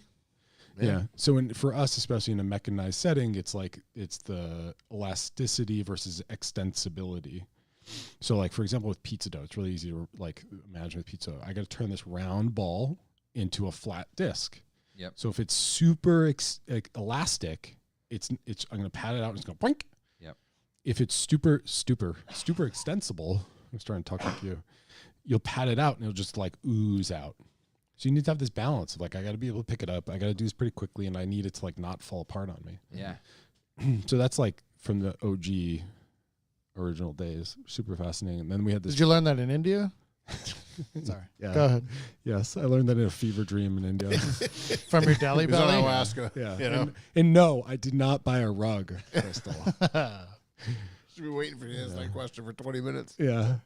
And then we had like, because like one of the plus sides of my dad not really knowing how to make the product was he was really trusting a lot of other people to come in. You also can't tell you're doing it wrong. Yeah, right. right. It's kind of a win. And so he and I would always travel. He would drag me on trips to like Europe and California to see bakeries, see equipment. You know, we had these ovens that are 100 feet long. And so the only place you can go see them work, especially 20 years ago, was Europe. Yeah. So you'd see these like fully automated bakeries in south of France. My rally was actually sold in the city in France I first went to originally. Sick. Yeah. Oh, that's cool. Yeah. To a guy who owned a Chinese restaurant. It was hilarious. In the south of France. In south of I knew of France. the Chinese restaurant. We Fantastic. discussed that. Yeah, part. not cool south of France, industrial south Oh, of okay. France. Yeah. So was there, when you started there, was there somebody that had been in the bakery forever that like you really learned a lot from, or like one particular person, or was it kind of just like got thrown to the fire and figured it out? Yeah, a little bit of both. Like we had this consultant, this guy Didier Rosato, who would come in.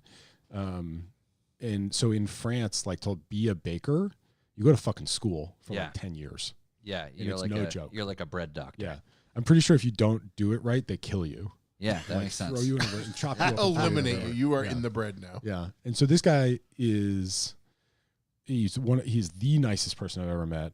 He's like one of the funnier people I've ever met, and like super, like you meet him, you're like, oh my God, I feel like I've known you for 20 years. And he's the most talented baker you've ever met in your entire life. Nice. Like, hey Diddy, I'm having this problem. Can you help me like make the baguette work? And he comes in, he shows you, explains it to you. He has like formulas that are easily, he's like architecture and product design that's super easily understood. He's just a, genius. So yeah, he's, if Didier didn't exist in the U.S., a lot of bakeries wouldn't exist in the U.S. Wow. Okay. Yeah, he's a really cool guy. Nice. Him, and then we've had a lot of help along the way. A lot of really great creative people. But yeah, it's definitely him. Nice. So from then to now, were there some big changes that you made as far as processes with the actual bread when you took over for your dad, as far as like the styles that you were making or any of that kind of stuff? Yeah. So like when I showed up in 2006, hey everybody, I'm here. They had just bought like we had just bought our first big like automated machine. So like in small bakery, you have a pile of dough, a scale, and a board. So it's like I'm cutting it into a pound, I'm shaping it into a shape, I'm putting it on the board. Copy paste. Yep. So as you get bigger, you're like, okay, I need to turn 5,000 pounds of dough every 15 minutes into 5,000 1-pound blocks. yeah. So you get machines, and we had bought a machine, and I started working in 2006 and was like, this machine doesn't work. Yeah, it's not going to do what we need to do. Right. This machine doesn't work. And we went through a whole thing, kind of got it to work, and it's like a lot of money. And like really soon, and it's like my dad's alternative way of doing things. He's like, no, I don't want to buy the machine that everybody else has. I want my own thing. And it's like, oh, Sometimes what everybody else has is because it works. exactly. Yeah. It's like, no, I want to be special. It's like, well, fuck you. I'm just going to end up cleaning up after your special. I don't want to mistake. buy a Tesla. I'm going to buy a Fisker. Yeah, that's a How'd great that example. work out? Right, yeah. You probably would feel like a douchebag either way, but It's fair. sorry. It's true. It's an appliance. So like from early on, I had to like kind of trick my dad into buying stuff that I thought was a good idea. So like, yeah, process changes. We had to do. Did you have to make him think it was his idea? No, he's too smart for that. Oh, okay. So my dad is really good. Do I'm good you at guys that. ever like he's really good at shooting the moon and whatever that card game is, Hearts. You ever Okay. played Hearts? Yeah, a long time ago. Yeah. So you probably played it on a computer. Yeah. Hearts is like if there's we could play Hearts. So it's like 4 people. Yep. You get all the cards and you basically like the hearts and the jack of spades, they all add up to 26 points. But if you can win every hand and get them all, everybody else gets 26 points.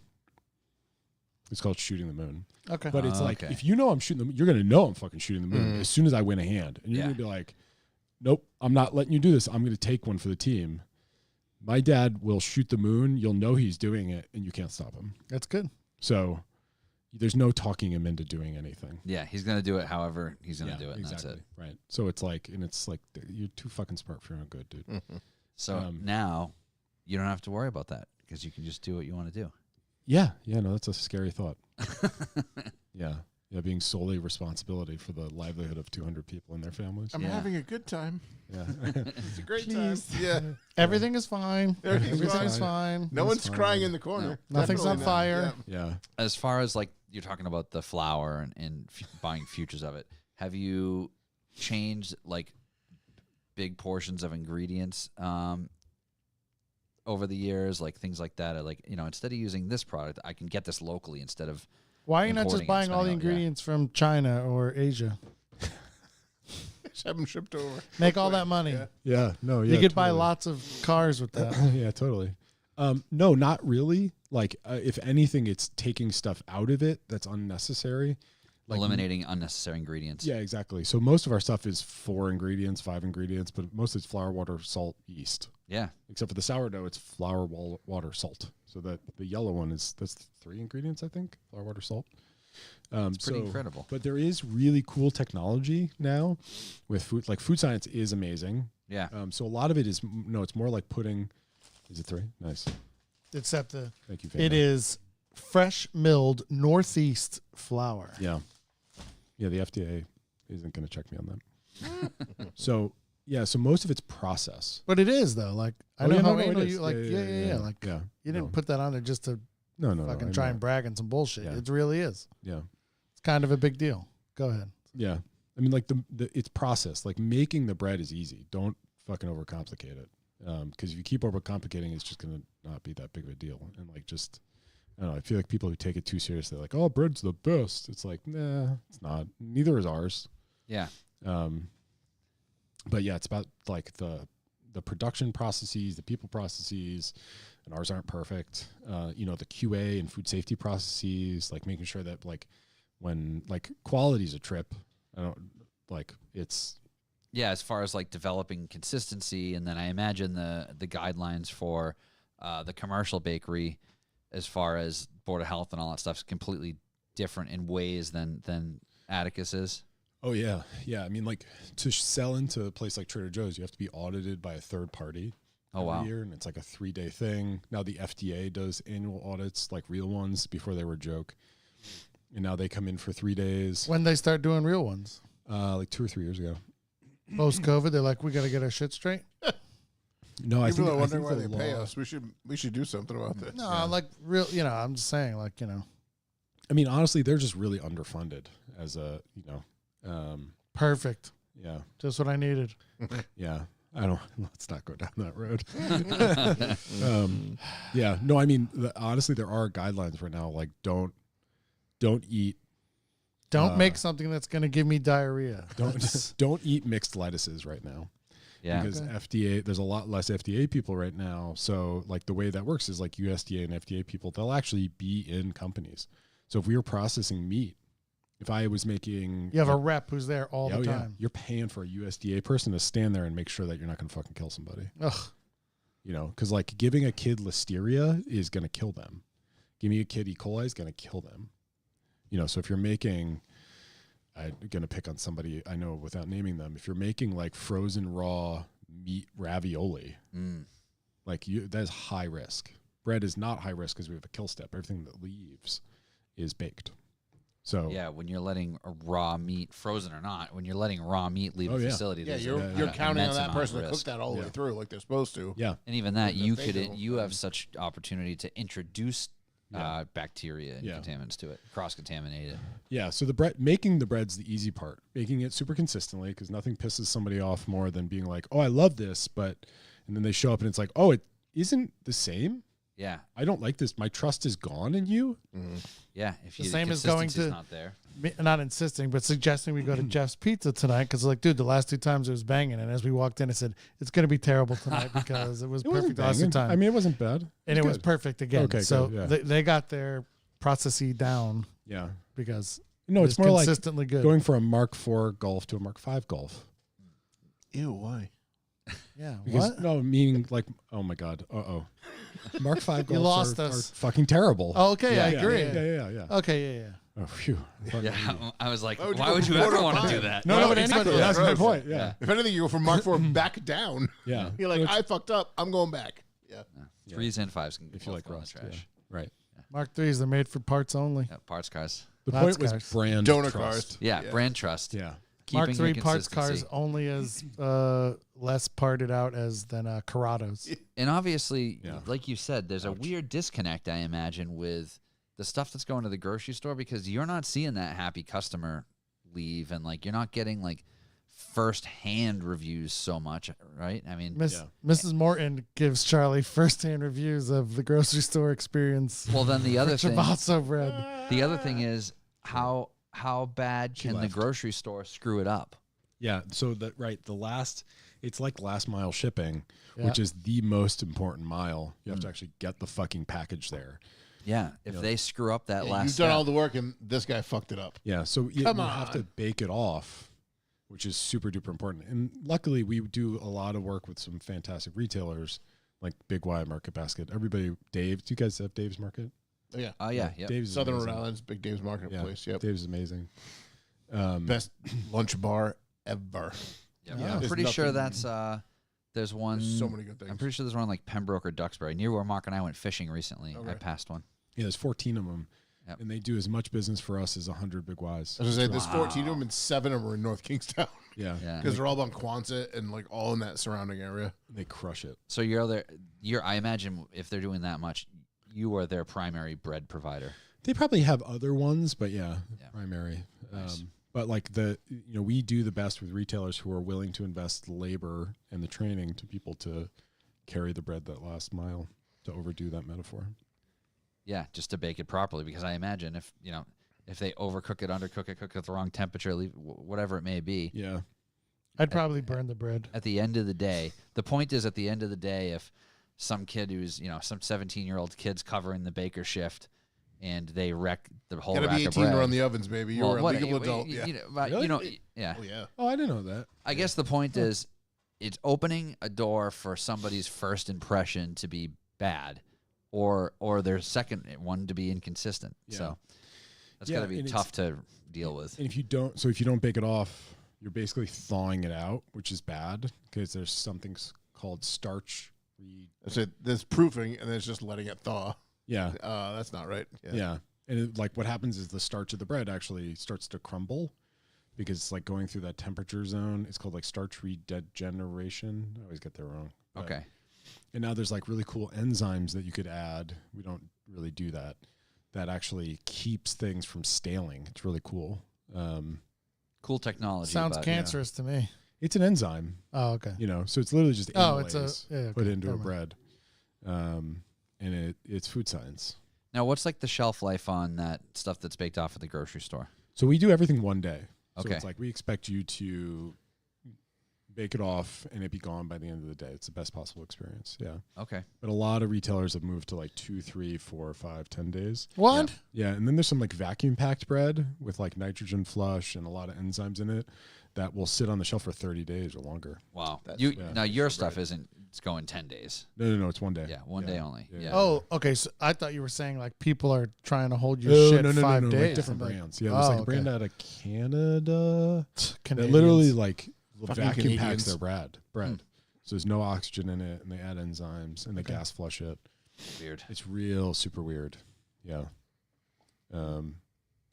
Yeah. Well, it's funny because like I grew up in Rhode Island and next to Fall River in New Bedford. Portuguese bakery. Heavily Portuguese area. Yeah. And there is a fresh bread bakery on every fucking corner of every neighborhood. Still? Oh, yeah. Oh, that's They're still a lot. everywhere. yeah. And everyone has their favorite, and they all taste the same. They're all fantastic. But you could do blind taste tests, and I guarantee you these Portuguese would not know the fucking difference. But Yeah, they but if will you told them they swear- all taste the same, they'd probably jump you. And They beat your would, ass. exactly, because they all have their favorites. Like my mother-in-law included, who is from the Azores. She's like, I go to this bakery and this bakery and this bakery. I will not go to that bakery. But I go to that bakery, and that bakery is just as good as the other three bakeries. It doesn't matter. Yeah. But it's a very bread-heavy, It's a very pastry-heavy specific culture style, around here. yeah. I'm only about 20-ish minutes from here in that whole like area. Well, I guess that was going to be my next question. What style? So we'll start with Chabaso. What styles do you do mostly, or what are you known for? Yeah. So we're known for ciabatta, Okay, which makes sense with the name. means like shoe Yep. in Italian. Yeah. The name like just so happened to. It just sounds like it. Yeah. Yeah. And we didn't start making ciabattas until like years after we came up with the name. The ciabatta is actually made based off of this recipe this guy Glenn Mitchell from San Francisco came out, and my dad was like, I built a bakery, can you make me bread? And he made something that was actually called a pugliese, but we fucked it up. And he was like, oh no, that's like a ciabatta. And we're like, great. Yeah. Turns That out we're fucking- selling That's what we'll call ciabatta that. now. Looks like we're selling ciabatta. And it, That is our specialty now. yeah, there's a difference. That's Blake's brother's wife. Oh yeah, that's my wife who is. Yeah. Yeah. Hey, there's a difference. Well, yeah, I next know. time, hon. next time you go to one of those, be like, let me see the bag you're using. I bet they all use the same fucking flour and the same fucking mix. Probably. Oh, it all comes from Cisco. Like everyone gets the shit from Okay, Cisco, good. and Yeah, they make their right. own bread. Like it's hilarious. Yeah. And they have it like it's like Applebee's and Chili's, and they all talk about different food. It all comes from the same fucking place, you know. So you get the ciabatta bread, and obviously that's become more and more popular over the years with, bespoke sandwich shops and things. People know Yeah. what it is now. There was a Wendy's ciabatta sandwich like 20 years ago that really helped. Yep. You That can almost square hamburger smell. on the You square can almost bun. smell that when you hear that bag. It's delicious. Yeah, we roast all of our own garlic, so we buy pallets of peeled garlic. Do you like garlic, I John? love garlic. Okay, because there I'm is in. huge pieces of garlic in this. Yeah. You're kidding me. Yeah. There is. Like, so I'm not a excited. big fan of I'm huge pieces so of garlic. Excited. And If you're Let's not just- a fan, you're not going to like it. correct. I had mashed potatoes the other day with the actual entire clove, and I couldn't eat it fast enough. Yep. It was So- so good. I'm so still full from pizza that Yeah. that hurts my stomach. Yeah. So to think one about time I that rolled up at hurts. the factory in New Haven, and I messaged Charlie like, "Hey, I'm outside" or whatever, and he brought some out, and it's like warm, like it is super fresh, and I didn't know it was the roasted garlic, and I just started freaking eating this like it was a popsicle, like snow, and then I was like, oh man, because I am not a fan of garlic, and I was like, oh man, I wanted the non-garlic. So Yeah. excited. So that like the thing is like as soon That's a as you- garlic ciabatta, though. That's a garlic ciabatta. Yep. And then the other one's a sourdough country and then sourdough porridge. So the porridge. What's a sourdough porridge? so Let it's me read the ingredients on this one. There's oatmeal in it. yeah. So it's instead of just soaking grains and putting it into bread, you actually soak the grains and cook them so they gelatinize, and then you put it in the bread. It So it's it more for- like a molasses. Cracked grains. well, so like molasses, you kind of. I know it's like a sugar, but like Yeah, in the same yeah. vein, it's Yeah. like that thick consistency. Yeah, it does add kind of like it does get probably a little bit sweeter. You know, you're instead of like raw ass grains going into something. Yeah, it's a difference between eating like soaked oats and cooked oats. I'd much rather eat cooked oats. John, are you going to fight Blake's brother for that one loaf of garlic ciabatta? Cut it in Like, half. We'll split it. Yeah. Okay. You guys could Lady in the Trampet. I mean, I've done it with hot dogs. High tone. Nerd Hot Rod. I bought my first starter parka at the Chabaso Bakery. Yeah. So, all right. So, do you guys know Starter Brand sportswear like Yeah. back Of in the day? Oh, Yeah, Kirk I- worked there. So, I the had factory. I had the Orlando Magic pullover. Yeah. Oh, yeah, my father had a Patriot starter jacket he wore for decades. Correct. So, the factory was across the street from No, the no, bread. we're in the factory. Yeah. Oh wow. Oh, 360 Oh, shit. Jane? Yeah. But no, 360 across James. the street was That two. that was the office. Okay, yeah. Sorry. That's The awesome.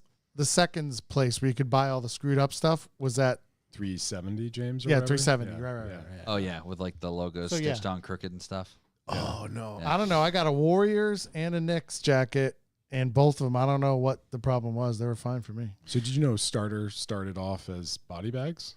I didn't, but I saw a YouTube video about like starter, and I was like, oh, I got to watch that sometime. Yeah. And your brother worked there. He did. Are we allowed to talk about this? Sure. Yeah.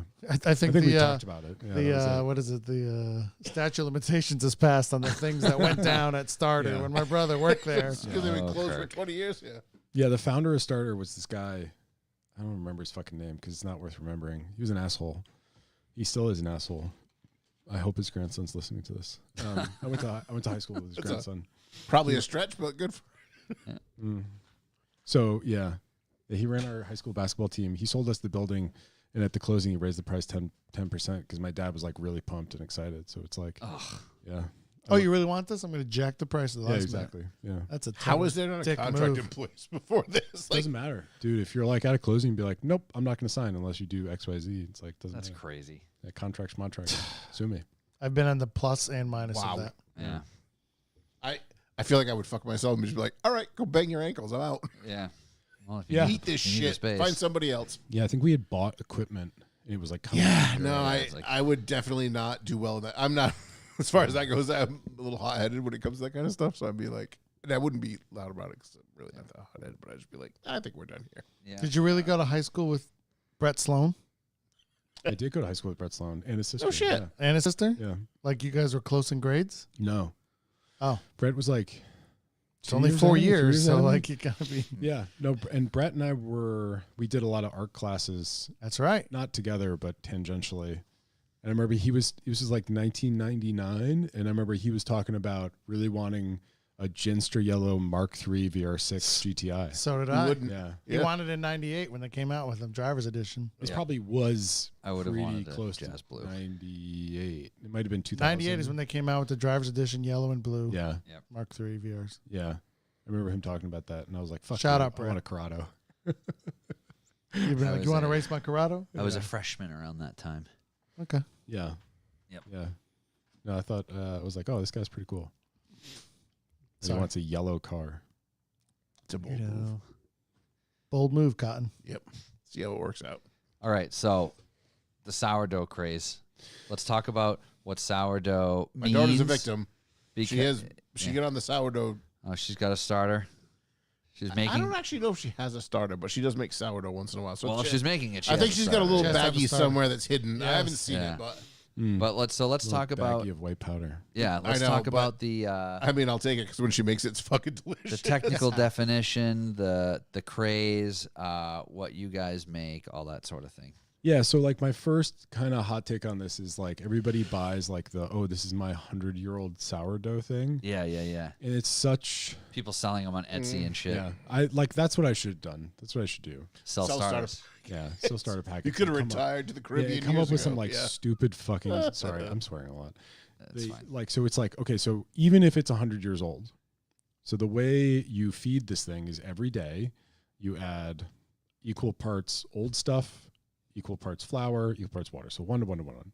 And you're discarding a Yeah, and then portion. you discard a portion of it. Yeah. So every day, unless you're adding flour from 1912 and water from 1912 and air from 1912. Yeah. So what happens, right? So you're feeding it with microbes from today, flour from today, water from today. So after like a day, it doesn't matter what this is. It's now a new thing. Yeah. Right. And then you half-life it. It's and do it again. 2025 sourdough, not. But Yeah. you don't even half-life it because like maybe I would love to get an argument with a scientist, but like I'm sure some bacteria carry over from this thing.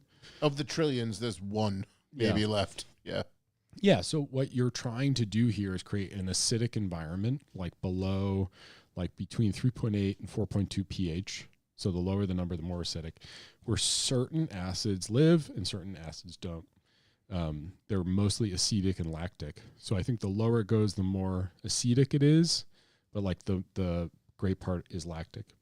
So people love it because of the pandemic, and people love it because of digestibility. It probably does help you. It definitely helps you digest stuff. Like my mom has Like a a probiotic. Oh, this is. Characteristics, I yeah. think he's about to tell something really funny. Go ahead. But his Am mom. I? Yeah. Oh, my mom can't eat bread, but she eats ours. Is that funny? Yeah. Hilarious. That is Family Yeah. bread, and she Yeah. can't eat bread. Yeah, so Family she's of bread. some version of celiac. The first time he told me that, I was like, "Get the hell! What? Yeah. What? That is wild. But it's not that surprising though, too, because it's like, is it celiac? Is it is it glyphosate that people spray on stuff? That's a pesticide that everybody sprays on things. It probably gives you cancer. Yeah. So, anyways, sourdough is your certain bacterias, acids, yeasts are able to propagate in this. Bad ones that you don't want are not. What it's basically doing is a yeast is eating a sugar and creating carbon dioxide. That carbon dioxide is the bubble you see in bread. You're converting kind of starches into sugars. That's why bread has color. And now most people do that with commercial yeast, like block yeast or instant yeast. You add to water, let it foam, blah, blah, blah. All of that's just like a shortcut because sourdough just takes a long time and is labor intensive. You're supposed to feed it every 8 hours, every 12 hours. Yep. Once you've mixed a dough, it takes between 2 and 4 hours for this like dough to be ready. And then to get something like super sour, like this stuff, it actually sits in a basket in a refrigerator for like 16 hours. Yep. So like to do that on like a huge scale is just like kind of like just not possible. Yeah. So it's not an efficient product to pump out yeah, necessarily. Yeah. So like Wonder Bread has lists of ingredients to kind of make up for that. So like the sourdough stuff, if you guys don't eat it all, you'll notice that it doesn't mold for weeks and it doesn't stale. It's holding on to its waters through natural processes, and it doesn't stale because it's got an acidic, ecosystem. So like certain molds won't grow on it. So since we don't have the time, like capitalism doesn't allow us to have the time, we add stuff to it to make up for that. So one ways to cheat it is like the Chabaso stuff. We have pre-fermented doughs, which sourdough is one, but there's other ones like poolish, sponge, blah, blah, blah. And like basically that just means you're taking a certain portion of the flour the day before and you're mixing it with water and commercial yeast and you're allowing it to ferment overnight. It gives you the same stuff, the same properties. Yeah. It's not a natural yeast. You probably don't get as much like probiotic stuff from it, but you're still pre-digesting the flour before it goes in your stomach. And you can get a lot of those added benefits like longer shelf life, anti-staling, no molding, better flavor by doing like a poolish, which is 50-50 water, flour, a little bit of yeast. So technically, even like the ciabatta is a sourdough. Yeah, I mean, right. And I think like by those standards, exactly. And I think the only people who are going to complain is like consumers who flip it around and see, oh my God, this has commercial yeast in it. It's like, yeah, but it's got a ton of like fermented flour in it. But I mean, the pandemic thing is like, it's real, man. Like we travel all over the country to like the middle of nowhere, like Virginia or Kentucky. And like, I'll buy a loaf of sourdough from, like a grocery store to like try it out. And like the person checking me out in like hurricane ravaged North Carolina will be like, oh, I love sourdough. I'm like, holy shit. Like, so a sourdough as a category for us is up. Yeah. Like big time. It's up like 20% year over year because everybody knows about it. Awareness is there. There's something that people The Q score is very high in sourdough. What's a Q score? Like you look it up on Google or like it's popularity. It's something. Sorry. Yeah. So we look at Nielsen data. So it's like actually syndicated data that we buy to see, like they buy like the register rings from grocery stores. Oh, that's cool. How come in a hashtag crumb shot, everybody wants to show their different inside of their sourdoughs and like what makes one better than the other? Like what's going on over there, John? Do we have any idea? It shows if it's the proper amount of my only guess would be Charlie, the size of the hole in the bread. Yeah, Charlie used to post tons of crumb shots. Yeah. And what am I looking for there? There's some good holes in there yeah, I think it's like people are really proud of like they made something. It's a labor of love, like you said. It takes a lot of time. But sometimes I think like, are they judging their crumb shots? Oh, 100%. Other crumb shots? I think what you don't see is the 500 loaves of bread that were like super duper flat and shitty. And like it's like they created. They gave to their neighbors and like, you eat this, right? Like I made a loaf of bread. The first one you cut open, it's just like a brick. Yeah. It really is like out there with an axe trying to chop wood. Yeah. You created life. Okay. Like I made a thing. Okay. We're gonna take a photo of it. Well, when you were posting, and then I find out it's a thing to post, I thought like, look at the inside of mine. This is how it's supposed to look compared to something, whatever. I don't know. John, if you type something weird, Watch, don't mess a letter, John. Yeah, Don't mess a letter. I'm not following up any crumbs. we are all going to jail after this. The only one I have access to right now is the one that of Cassie's bread that I sent to you. I think. Okay, yeah. Yeah. Do you want me to critique it? Me and John sent you want to pictures. All right, let's do it. Let Oh, me sorry, pull it up. Cassie. John and I'm I not gonna sent critique it. I'm not a dick, but I'll give you free advice. Okay. Cool. John and I sent pictures of our wives' starter that lives on the counter. It just lives on the yeah. counter. This is a new fixture in my kitchen. Is that a The euphemism? jar of starter. I have another question for you, because you've traveled to Europe. Your family goes to Italy, whatnot. Yeah. Blake's brother. Have you ever been to Europe? I went to England and France when I was in high school, but I have not been back. And I went to the Azores a few years ago, but not continental Europe. What about you, Johnny? Yeah, I've been to Italy a couple times, Spain, Portugal. How come I eat an entire baguette over there and I feel perfectly fine and I'm ready to go and like I'm Yeah, not done? great. Yeah, so great question. So Whereas if I have like a bologna and cheese sandwich here on white bread, I'm going to die. kill yeah, me. you feel like you want to cut your insides out Yes. because of the crap we What add is that to our noise? food. Sorry, it's my computer. I was trying to find that video. I might Yeah. not be able to find it. What can you tell me about that, Charles? So, so we talked about glyphosate a little bit. Glyphosate is sprayed on crops in the United States. It's a Monsanto product. Oh my God, they're the devil. Yeah. I mean, I've heard of them as bad things. Yeah, so it's an insecticide and it's a desiccant. So when you've watched Clarkson's Farm? I haven't actually. Sorry. So he makes it's amazing. If you've ever farmed, watching is like, holy shit. Like he does a really good job of being like, Anna was telling me to watch when I was down with Paul for his 40th. Okay. they're measuring the moisture of the crop before they take it out.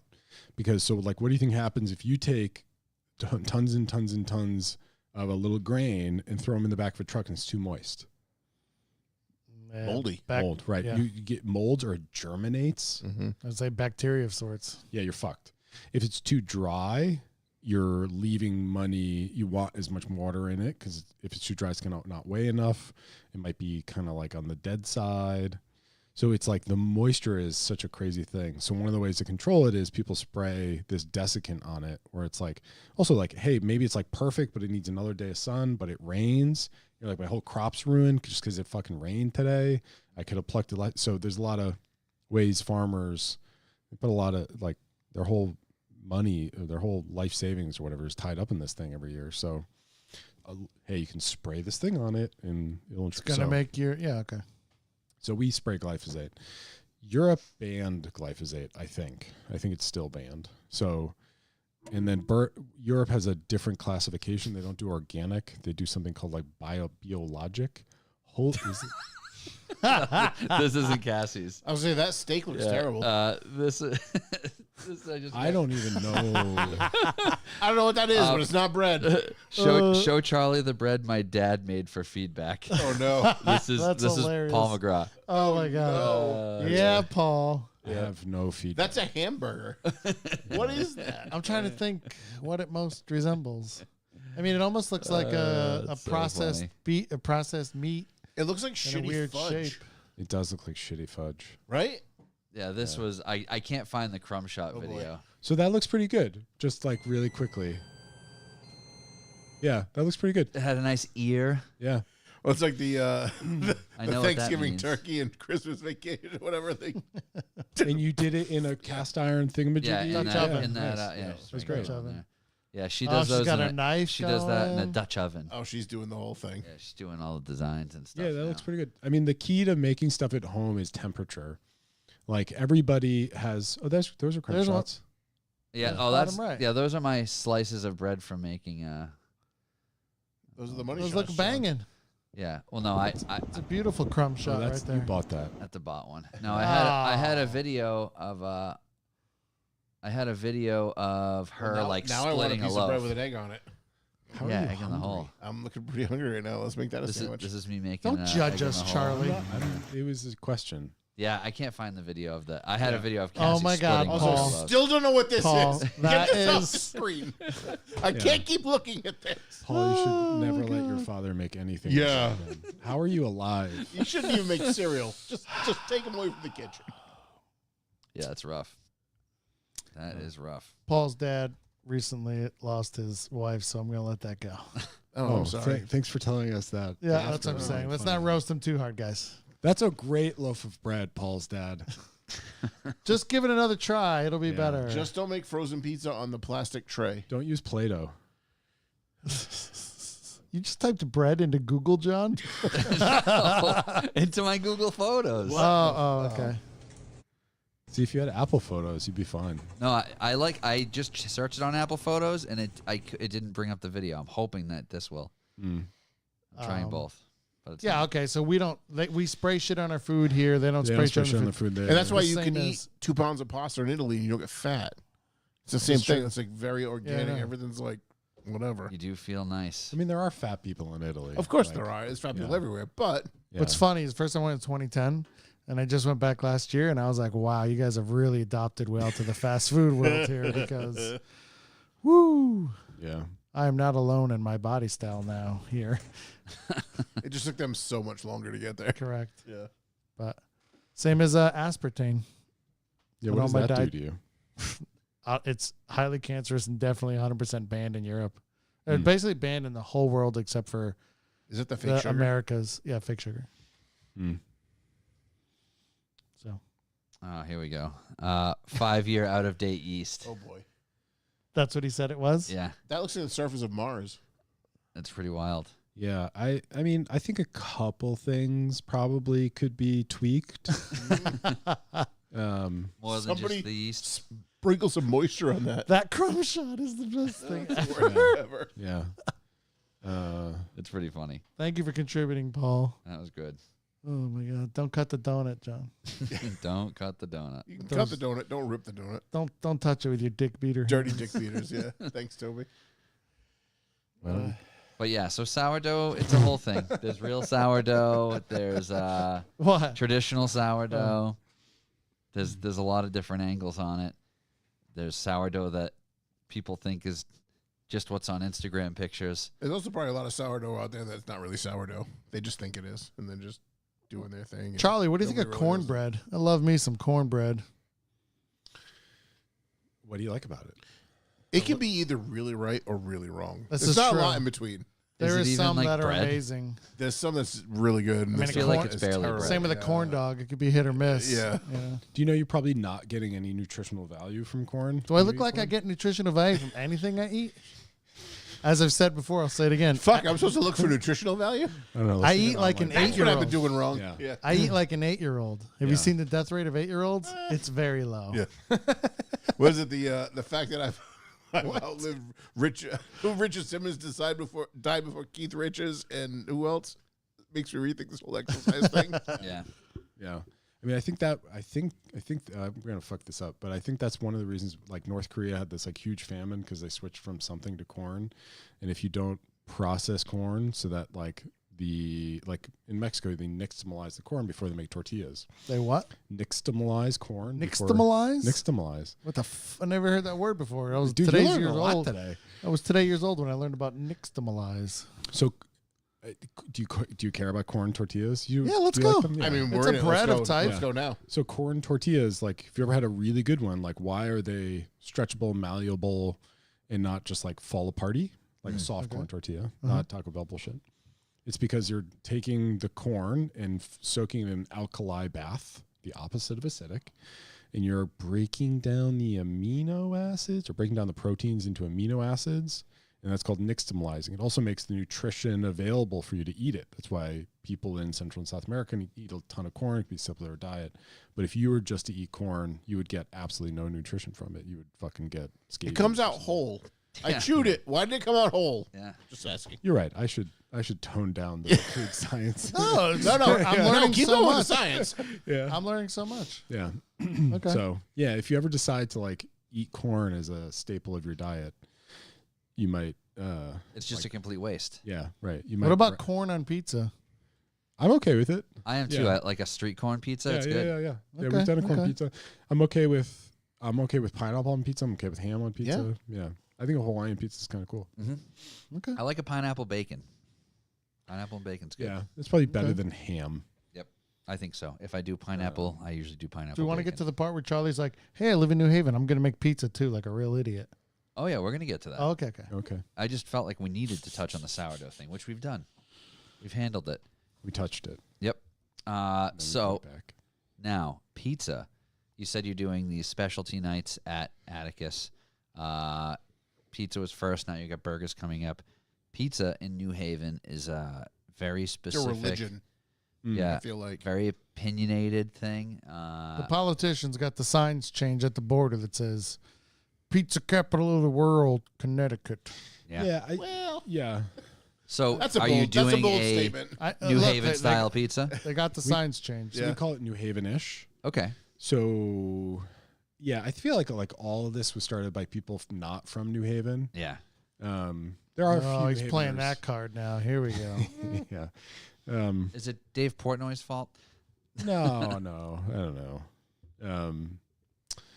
I think Dave has definitely pushed him saying New Haven is the best is what made it the pizza. Them decide to make it the pizza capital of the world. The fact that I can get a vanity plate with a slice of pizza as pictured on it, like Yeah, we're big pizza. What a savvy. world. having our moment. Yeah. Like 5 or 6 years ago, Portland, Oregon won best pizza city in America, and everybody was like real fucking pissed. I would have never even thought of that. Yeah. Yeah. And it's so like bizarre. it is, but it's also right in my opinion, because it's like if you want like Neapolitan pizza, you can get a really good Neapolitan pizza. If you want New Haven style pizza, you can literally get a New Haven style pizza in Portland. You want deep dish, you want blah, blah, blah. You name it, they have it, and it's really good. If you want something that's like super duper farm to table, goes to the farmer's market, comes back, makes pizza, they've got it. Yeah, I want like a pizza with a salad on top of it. They can do it. You So got there's it. not one specialty. They've got a They're piece of they're everything. a pizza town. Sure. Yeah. They have that- Do they have like a Portland style pizza? I don't know. I don't think so. What makes them the best is the fact that they just ripped off not one person, they ripped off everybody else, and that's But what makes it's it the- pizza. and thus making it their own. But correct. they do it well, and they give you options. I get that. That's why I was so excited with like when we found that a guy in his pie and Mike Wisdom with the edge. It's like different styles. It's like finally something besides like the 3 styles that you can get everywhere around us. Yeah, and I think anybody who tells you there's a New Haven style pizza is just kind of wrong. Like Sally's is distinctly different from Pepe's. They're very similar, but they're different. Modern, like the top 3 are Sally, Pepe's, Modern. They're all different. Modern, especially, is completely different. And then there's Bar, which is totally different. Like, I've had Bar. yeah, like you can't say that they're all one style of pizza. They're Dan just Crossley not. brought me to Bar, and I got the mashed potato pizza like 15 years ago. I'm not one to try stuff, and I tried that, and I loved it. Yeah, it's good. Yeah. Is that the one we had at the Mark II get together at FCP? No, that was It was- Sally's. We had Sally's there. Because it was mashed potato and onion on a pizza, and I ate that, and I was like, It well, might be like their Well, now ripoff I'm of- listening because I've never had this, and I'm in. Yeah. Yeah. I mean, Sally's, before they sold to like a small private equity firm, used to be my favorite place because you could go in and they didn't give a fuck. And there was this dude with like the biggest thighs ever. Lorenzo was the server. And like Sally's was infamous for like hiring their friends, and like we go there, and if you hadn't been there before, somebody would be like, oh, what kind of salads do you have? And like Lorenzo would just be like, oh, we've got Caesar salad, we have garden salad. He'd look you dead in the eye and go, we don't fucking salad. And, it's just and all you could think about was his thighs. he huge calves. Did I say thighs? You said Huge thighs. calves. I don't know about his thighs. All right, sorry, go ahead. If I ever see him again, I'll ask. Do you him about his claim to thighs. have the secret phone number to Sally's like Mr. Brett Sloan over there does? And there isn't one anymore. I know, but there used to be, and Brett claimed to have it. Oh, like a number to Yeah. get through all the time. Yes. Yeah. Yeah, you could. You could just call Flo. Yeah, Flo is Sal's wife. Okay. Yeah. I'm not a Sally's guy. What are Yeah, you? I'm not a Sally's guy. Pepe's anymore. or Modern. Yeah. Like it changes around between the two. Currently, I'm on Modern's the best, but my wife thinks Pepe's the best. So that basically means I think Pepe's the best is also. Yeah. My wife and I Basically, have you're a picking up different, Pepe's, everyone's the like, best South Shore bar pizza too. And she has a very specific reason, and her reason is she has figured out that she believes I like a sweeter sauce and she likes a more savory sauce. So that is what she thinks. I think it's the crust that makes me like what I like better. But So did you like the crust at Jeff's? Was that like your? I don't. My favorite style of pizza is different. It's the little 10-inch bar pies. I like those. I like the crust at Jeff's, but wood-fired pizza versus the thing I like about a bar pizza is I don't care for crust in general. And with South Shore bar pizza, the sauce and cheese goes right to the edge. So it's I like love that too, though. So it's like the entire thing is like the middle of the pizza. Like there's no the only crust is like the laced edge where the sauce is caramelized on the end. And you're into that, or you're I love not? that. You're Yeah, into that, yeah. yeah. So it's a very different style of pizza than Jeff's. I like Jeff's when I get it, but it's not my preferred style. I'm a crust guy. My dad would eat the pizza and leave the crust in the box. Yeah, I call And I that would go back and get the I call crust that the and eat pizza that. bones. I don't really care for pizza bones. I would eat the crust. Yeah, Oh, gosh, so good. we have to eat the crust. I think Yeah. it's 2 on 2. I think we would. I eat some crust, just not all the crust. Same. I'm the same. Yeah. So like one of the stupid fact, but like it's really hard to launch a pizza if you're taking the sauce all the way to the end. What do you mean by launch? Oh, get it off the wooden peel and into the oven. Oh, okay. So like if you got like sauce dripping over the Oh, end. I can't wait to use that one to my friend Rich. Hey, Yeah, Rich, yeah, man, yeah. the other day I was Let me trying to launch launch my one. pizza. Yeah, Yeah. Mr. Pugh. Yeah. Charlie, Oh boy. Does your pizza have good crust? I imagine it does. I feel sexual.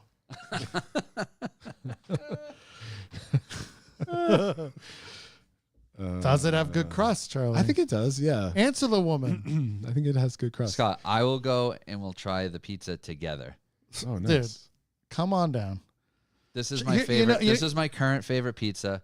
This is a South Shore bar pizza place in Bourne called Trading Post Lounge. That's my current so that's favorite. baked in a pan. Yeah. Yeah, All South Shore bar pizzas in a 10-inch pan. This company Lloyd's usually makes them. Lloyd's pans. Oh, that's cool. And some restaurants sell them used.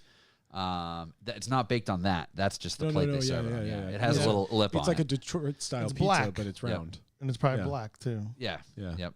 Is it black?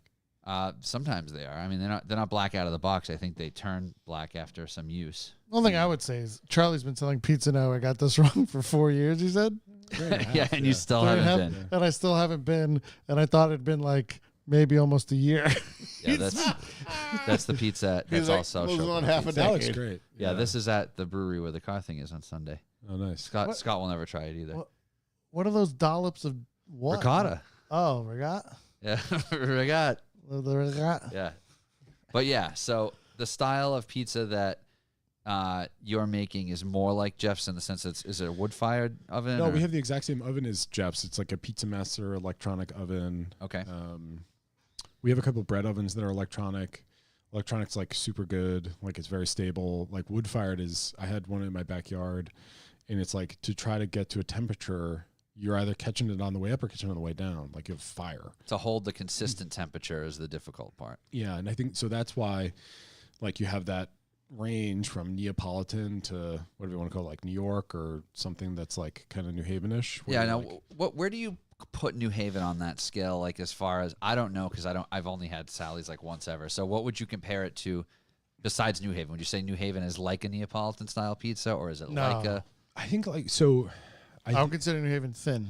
It's definitely thin crust pizza. Thin crust pizza. Yeah. Yeah, I That's the think class. to me, what makes New Haven pizza New Haven is like the oven is this coal-styled oven. It bakes at a lot of people are like, oh, it's like 900 degrees. It's not 900 degrees. It might be 600 or 700 degrees because they're baking their pizzas for 6, 7, 8, sometimes 9 minutes. Okay. And that's a pretty long time to bake a pizza. And you said Jeff's was long comparatively, it was right? long. Yeah. Yeah. So their temperature was For everybody 560. listening, we went for pizza before this at Jeff's Pizza, and Charlie timed the pizza as it went in and hit the stopwatch on his phone to measure the time they had the pizza in the Pizza Master oven. Yeah. Doing research on the road. It's a business trip, right? Yeah. Yeah, Yep, I know. yep. If my Pizza account- research. The IRS. Did I pay for this? Was it a business trip? This was a business trip. Yeah. There's really no expense, so what does it matter? The $20 pizza was a business Yes. trip. Yeah. Yeah, I think like New Haven is closer to like New York style pizza, where you have like 8 or 9 minute bake times. We do 6 minutes. We probably could do longer, but our pizza oven's pretty small, and we're trying to get them out pretty quickly. So, All right, so 6 minutes. How many degrees? like 620. And then is the top a stainless steel or a stone? What is It's it? like a fake ass stone. Okay. Yeah. It's a This one composite. time, we were making a cookie sheet pizza at my house from some dough, Oh, can we see those and then photos? Yeah, right. the middle wasn't cooking as much as the edges. So I'm like asking Charlie questions, and he's like, "You don't cook off, or you don't bake off, do you?" And I was like, "I sure don't, not ever, ever." Well, you like, you said, you're like, why is this pizza wrong? And I was like, That's a Coney Island hot dog pizza from the local. I'm not okay with that. I see meat too many sauce, mustard, and hot dogs. I see too many things on it I don't like. Yeah, uncooked onions in big. What's the black stuff? That is the Coney Island meat sauce. Yeah, I'm not okay with Was that. that the logo? Yeah, the hot dog pizza. I love Coney Island hot dog. I did not love that so much. Yeah, You seem to have a good time when you're eating it. It was fine. It wasn't my favorite. A Thanksgiving pizza, I love it. Love a Thanksgiving pizza. Yeah, They have an Azorian pizza there right now. I saw that. Someone mentioned salad pizza. There's Colony Pizza in Connecticut too. Super thin, and again, you only get the one size. They have one, and it like we went there with Chuck Yeah. and he got the salad one, and it came, and I started laughing because there's literally just 3 pounds of salad on top of this pizza, and you can just make out that there is a pizza under there. And then I'm like, how is this going to work? I sort of got to turn back 2 minutes later, and Chuck had freaking downed the whole freaking thing. it's actually I pretty was like, good. did you throw that on the ground? Yeah, What, no, what- I where'd love that go? arugula on a pizza, or like some. There's like Caesar salad pizzas I've had that are good. Yeah, So as far as the toppings, when you do your pizza nights, are you sticking more traditional, or are you kind of going some out of the, Frou-frou? yeah. No, so it started off as like me being super bored in the pandemic and in my backyard being like, how does Sally's do what they do? Because you couldn't order, they were kind of closed, whatever. So like kind of sort of figured it out. And like we had a whole bunch of like Atticus people come, and we were like, is this actually good? Should we do this at the new spot? And I wasn't sure if they were just being nice to me or they thought it was actually good, but we ended up doing it at the new spot. And then like most things, like I want to do something for 6 months and then just kind of be like, next. Yeah. So Boring. But this Yeah. stuck. this stuck. Yeah. And it like to do that in a business is like, you have to find people who are interested. And luckily enough, we have an incredible group of people, and like 2 or 3 folks were like, basically took the wheel with pizza. I want to make pizzas. Yeah, which means me giving up control of my vision, which was like not really vision. It was like curiosity. Yeah. So it went from like replicating Sally's to Matt, one of our chefs, was like, had a lot of pizza experience. He really like controls the pizza menu now. So we have like the tradish stuff, like pepperoni, bacon, onion, all that fun stuff. But then a margarita pizza, which was really good. But like every week he's got 3 or 4 specials that are based off of local ingredients that Oh, nice. are really fucking good. And like some of his specials have now become like mainstays. Yeah, stuff It's that like mushroom pizza that's like really fucking good. love a mushroom pizza. Now, how often are you doing pizza there? So it started off as like Thursday, Friday, because I would like work my CEO job and then like leave at 4 o'clock early and then go do pizza for 4 hours with Matt. And then that got to a point where I was like, I can't fucking do this anymore. And then we brought on more people, expanded. Now it's Wednesday, Thursday, Friday, Saturday, and Sunday. Oh, wow. Really? Yeah, it's like a real thing. Well, I thought you like expanded to like 3 days. Just Yeah. recently. Again, I'm so behind. Yeah. We're friends. It's okay. Yeah, it's okay. We're friends. I'll be there for burger night. No, I'm just kidding. Just Yeah. joking. think I just can't believe I haven't gotten it yet. Like, you never remind me, hey, jerk, I'm going to be over Yeah, there. I mean, Let's like do I'm the type of pizza." friend where I'm like, I'm going to ask you like once, maybe twice. Yep. Otherwise, like, You might have asked half a one time. That's it. yeah. I asked you today. That's true. You did. Yeah. Yep. Because you seemed, like I was you very busy and could, you could use a cheese pizza. Today. Can always use a cheese pizza, Yeah. but The other thing we've been starting to do is like slice pies. And like, this is one of those things where like when, you're selling slices like Sabaros? yeah, but not like Sabaros, right? So it's like, we should do slices. And I'm like, that's fucking weird. It's like selling like a tiny little slice. So like we do. You're selling giant slices where I can make a Philly street taco? Is that a euphemism? Do you know what it is? Yeah, you know what it is. I don't Sounds want to like a Google sexual that. position. I don't know. Yeah. you should Yeah. Google You don't know that. what a Philly street taco is? No, I'm gonna Google it though. My kids Oh, listen yeah. to this, so Is watch that like out. a steak No. and cheese on a pizza? You get this one place has these giant slices, like it's 10 inches wide by the crust, and then you buy the steak and cheese, you put it in it, you fold the pizza over it, Oh. and it's Philly street taco.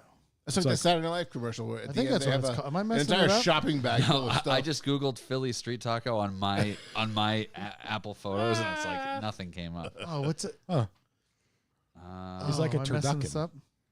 I'm Paul- not getting anything. My boy, it's right there. This. What's Oh yeah, this. Just Put it a up. Let Philly me see. taco. You let out the. It's just a Philly taco. Oh, right. Yeah. Yeah, no street taco, but there it is. Yeah. You got the steak and cheese and the giant slice, all on Gotcha. South Broad I feel like you Street. don't need the hoagie though. It could just be pizza. with Yeah, steak I and would take cheese. the bread out. That's a lot of bread. That says. Yeah. Oh, my wife makes steak and cheese like stromboli. Yeah. Banging.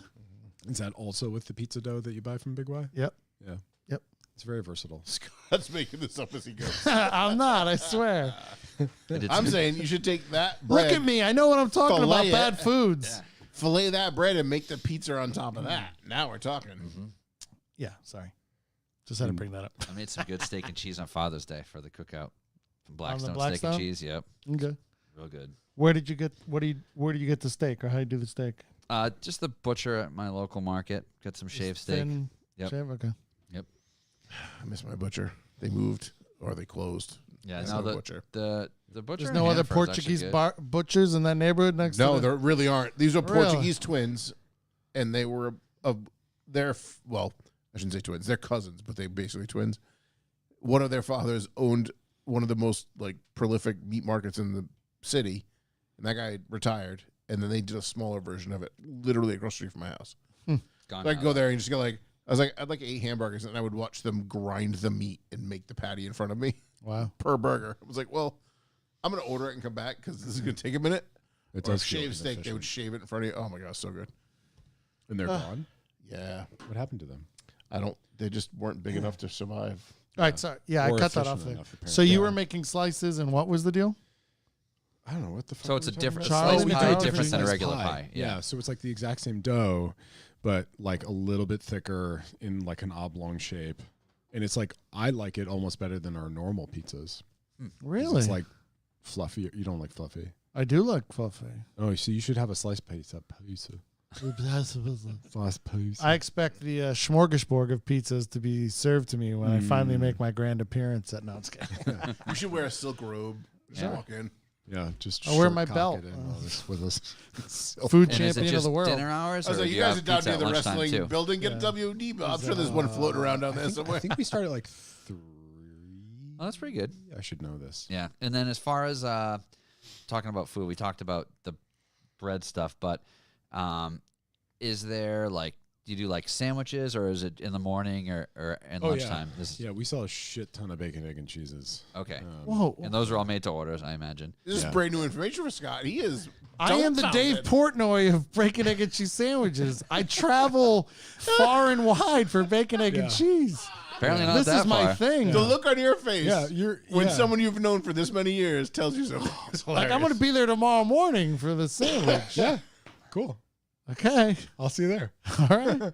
I'm not fucking around. Like, Kevin is giving me all the places in Hamden. I've hit like 3 of the places in So Hamden wait, already. time out. So describe your ideal bacon, egg, and cheese. And I will tell you if you should show up tomorrow or not. I don't want it leaking all over me. You should not show up tomorrow. Oh my! I do. What's the address? I would love Yeah. it leaking all over. I don't want. Yeah. I don't want. I don't want to eat chalk, but I don't want it to leak on my shirt either. You guys do an over easy egg. Yeah. I want yellow leaking. Yep. Yeah. That's the same. Yeah. What if I got only egg whites? I would tell you. Go somewhere You, else. Somewhere else. you would get. I don't want my response recorded on the Yeah. internet. I would like plausible deniability. right. Thank you very much. No. we do an egg whites for you. It wouldn't be great, because it's just not. But what our if I thing. just said over hard? Yeah, you would get an over hard. That's fine. Yeah. It's just not Actually, the standard. I'm trying to do it like Portnoy rules. It's like bacon, egg, and cheese. Well, how do you want? No, whatever you usually However do. Let you me get make it. Yeah. Because I'm not gonna die if Right. the yolk. I don't really care. Like, No, I actually, don't you care. have a But he you'll have told a my transcendent experience. like one of my new places jumped to the top. I had no idea. I went there. Yeah. It's a bagel place, famous bagels. But then I noticed they had like a whole thing about egg whites, and I was like, oh, let me get a. Or are you Jerry Seinfeld or something? Why? His order at the diner in the show was egg white omelet. Yeah. Oh, no. This is bacon, egg, and cheese, only egg whites. I got one on an egg bagel, by the way. Egg bagel, totally underrated, but it was amazing. No, it's not underrated. It's I just don't like know. All I know is that the basket of the bagels, the egg bagel had to share it with pumpernickel, and the sign for the basket said pumpernickel egg. And I remember being like, huh, that seems exotic. I'll have a pumpernickel egg bagel. And she's like, it's pumpernickel or egg. And then I looked and I saw there was like a dividing line. I was like, oh shit, yeah, just the egg. You That should just specify happened. that. Yeah. That just happened just to Chris Reese, like one of the last time, the lunch bolt day probably, when we went to get pizza. I brought him to a new South Shore bar pizza place in town, and they had a specials board and chalkboard, and it was buffalo mac and cheese was a special. Shepherd's pie pizza was a special. And he goes, oh, I'll have the buffalo mac and cheese shepherd's pie. He just said the whole thing. Yeah, he was like, oh, no, I wanted shepherd's pie with buffalo mac and cheese. Oh, Like, that's that's not not a so thing. bad. that's a lot of Yeah. stuff.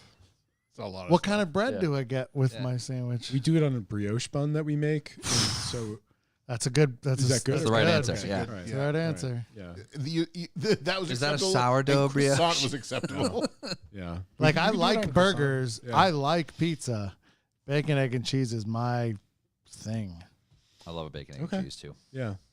Like, oh my god, We do put arugula on it. Yes. is that Arugula's green? So good. Yeah, it's a No vegetable. green, please. In the morning? It's too early for Arugula? green. You know, like the Green is vegetable? not for me. Post noon for green. Yeah. Arugula is so good. Hold the green, hippies. Yeah. Stop trying to convert me. I didn't come here for a salad. I came here for a bacon, egg, and cheese. Yeah. Scott, it's just one leaf. I said no salad. Yeah, it does. It makes you feel a little bit better about your life. It offsets the bacon, No, it doesn't. in my mind. Will the green leaf soak up the liquidy yolk? No. Yeah. It actually. Yeah. Not at all.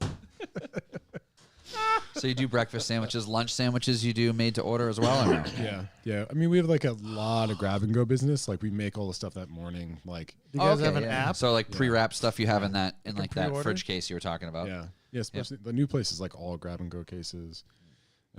Tis the season for the new place because out front is a gigantic patio with tons of Oh, that's chairs and nice. whatever. And you go inside, you buy your stuff, and you hang out up front. I would So probably you've say been late. there, but you haven't been there.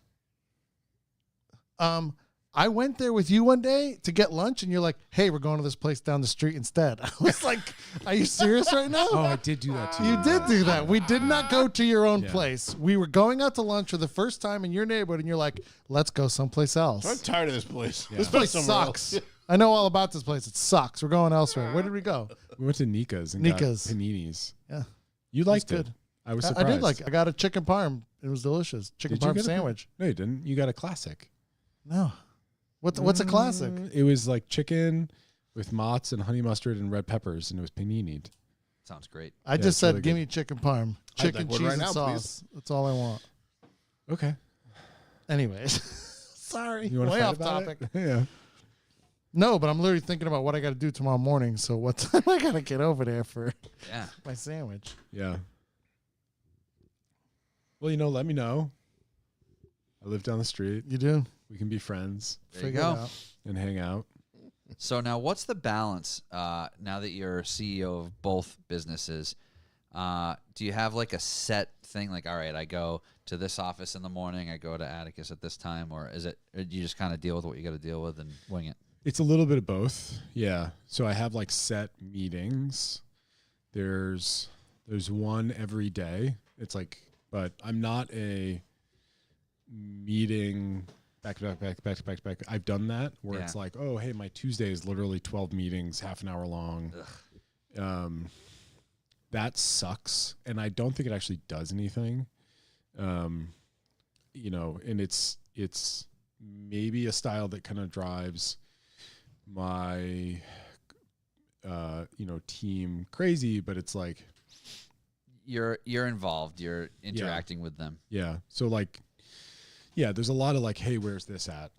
And it's good. I mean, we have people are way more structured than me actually running the day to day, and managing me to a certain degree. Like, hey, where's this at? And I'm like, oh yeah, I totally forgot about that. It's when you're super hands-on, like it sounds like you are, you almost need like a handler to make sure you're on task with your schedule stuff that you don't necessarily are excited about. Yeah. We have several handlers. Yep. Yes. Handlers.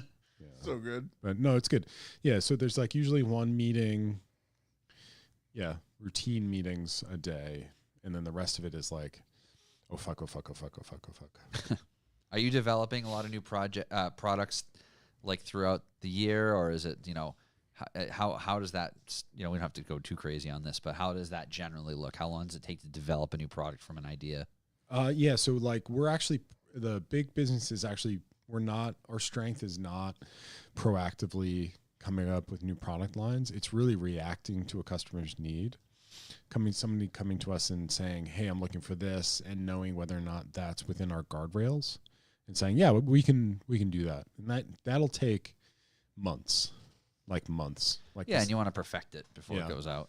The sales cycle on new business is, 6 to 36 months, like, oh, I'd like to get into this place. Do you know who the buyer is? Do you have a relationship with the buyer? Does the buyer already have somebody? If so, are you, how are you going to get in there? So you're basically waiting for like the established business to screw up and hopefully get on the phone with the buyer at some point. At the right time. So are there like dedicated contracts or something like that? Like, so you get into a big Y or a market basket, like I have the contract for 2 years. No, there's no contract. It is just hopefully they still like you and let you in. Yeah. I mean, it's a lot of handshake stuff. Like even we don't do it, but even like McDonald's bun business is done on a handshake. Wow. So people will go out and build, $20 million bakeries on a handshake deal with McDonald's. Scary. As a risk, yeah. Yeah, But I guess even at $20 million, if you service 10 McDonald's in the country, you could probably make your money back in a couple of years. I mean, right. So it's probably like you service all of Florida. Sure. Or you service all of the Southeast, with something like that. But on the other side, like retail side, we have a calendar by season, by department of like, hey, here's the 2 seasonal scones. Like, this is when it's changing. And that's more around like the structure for our team, so that like labels are made. Yep. Staff knows what it is. The bakery's actually making it. It's going on the right day. Social posts, like coordinating that is really the big deal. Yeah, so you don't land a pumpkin spice scone in fucking April. Yeah, exactly. Yeah. Right. Yeah, and then as far as missed the mark on that one by a couple. With the grab and go, as far as like production, like you guys are packaging everything in house. You have in-house design people, I imagine, social media people, all that stuff. That was my next question. Who does social for you? Like a couple of different. Oh, that went down real far. I like this. So we have 2 people. I think 2 people now internally that do it, kind of partially part of their job. Oh, cool.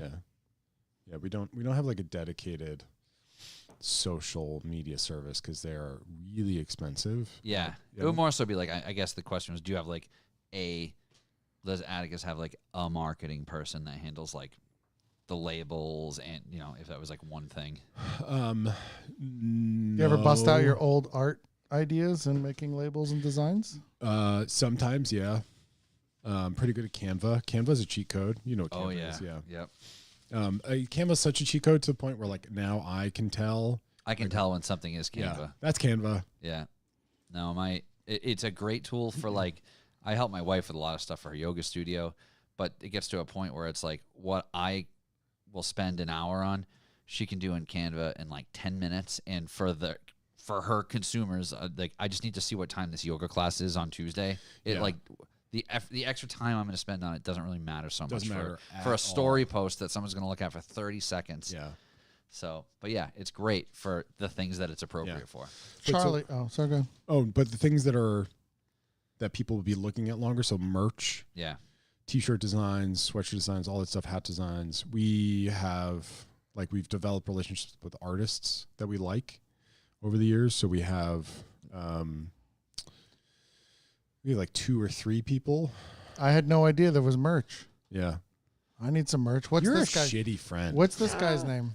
I don't get out much. That's in a case great nobody, question. I don't get out much in case nobody realized. Yeah, but that's Like, by your own fucking choice. this is true. Like, Yeah. I made my own house and I love being in it all alone. Made by Yeah, design. I Anyways. can't blame you. You should What's put this heat in your guy's name? garage. There is no name. Oh, we Is it a gotta guy? name Is him. it a girl? We don't know. What's this? What? It's a little. We have this conversation at work all the time. So Atticus, So its name is Pat. no, please don't call it. Is it Pat? Is its name Pat? Hey Pat, is that banana in your pocket? Are you happy to see me? It's banana. Yes. Yeah, You no, know, okay. yeah. No, I'm old enough to know that. Hey, Pat, who's this? Yeah, That's so my- how my long has significant that other, been the Chris. logo? Yes. Yeah, so the original, Atticus is not named after Atticus Finch. Atticus is named after Titus Pomponius Atticus, which is the first Greek publisher, one of the first that publishes the works of Cicero. Okay. So the Atticus, Paul Cicero from Sopranos. fucking douchebag. Goodfellas. So the first Atticus logo was this little Greek dude. Okay. So in 1996, when it was like Chabaso time, somebody was like, "Oh, let's have like a Greek person holding a sheath or wheat sheaths." Yep. We didn't really think about it that much. So that's been the logo since 1996. And that person's name is Pat. Yeah, we'll see how far that goes. I'm carrying that torch. Yeah. We actually got rid of that logo in like that 2016 to 2019 period. Somebody came in, ran the company, and like changed the whole brand. Yeah. And like That's almost, what happens when you fuck off to India. yeah, almost. ruined the Pat company. becomes unemployed. Yeah, exactly. And we brought back Pat. Yeah. That's a good thing. Because like when we did focus groups, you'd be like, "Hey, have you ever heard of Chabaso?" And people are like, "I don't know what the fuck that is." And you'd show them the logo. They'd be like, "Oh, I know that thing." Yeah, I've seen that before. Yeah, I've seen that before. Yeah. So Everybody loves Pat. Yeah, be very careful Put it back on the label. when you redesign stuff. Yeah. 'Cause You you don't go want to change it small- too much. No. Small changes. How'd that new Coke work out, guys? Yeah, Back right. in the Yeah. day. How about Right. Crystal Pepsi? That didn't go too far, did it? No, it's I really actually like everything. Like on you this guys label should a literally lot. be fighting over that. If you like garlic and you Oh, like garlic, we're like, just it's gonna cut it be in a half. problem. We Problem haven't. solved. Yeah, we haven't decided how we're going to end You're this gonna, right now. you should cut it in half. We have to and shut then- the camera Yeah. off. Cut another one I've in decided half we're and- going to cut it in half. Ryan has a different idea. Yeah. I'll cut it the long way. Podcast grabbed dad it is from- texting me. Atticus. Oh boy. Oh no, it was unrelated. Okay. I was waiting for him We to fucking say up. like This the one stream time- was fucked up or Yeah, something. This one time, Charlie brought a box of pastries to a gentleman, and he gave a fabulous review. You wanna talk about the pastries there, Charlie, to our No, friend Ed? I think you should tell this story. It'll be fun. No, Which Ed? We know a lot of Eds.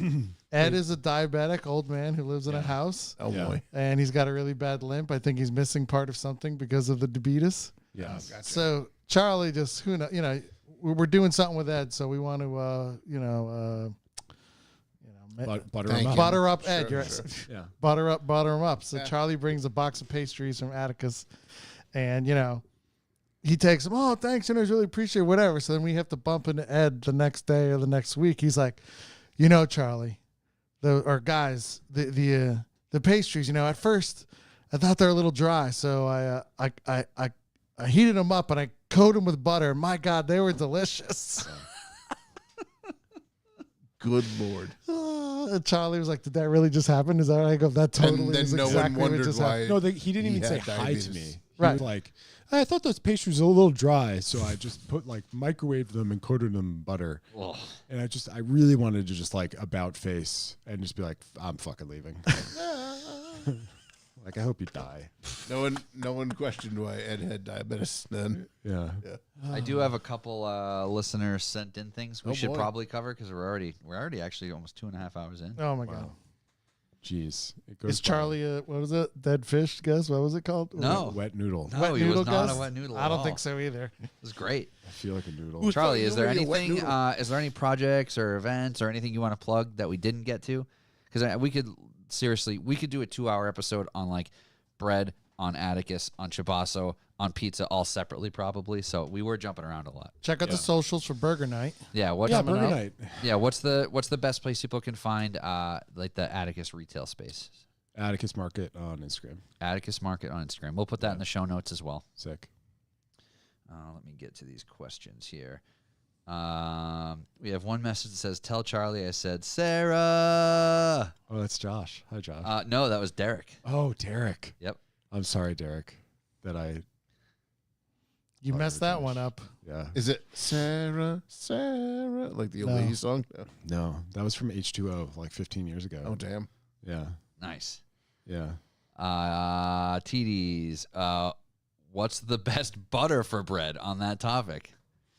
I have an answer on this. Go ahead, Charlie. Are you going to say margarine? No. You Go say ahead. it first. No, you tell it yours. Anything salted is good, and there's like cultured butter, which is really great.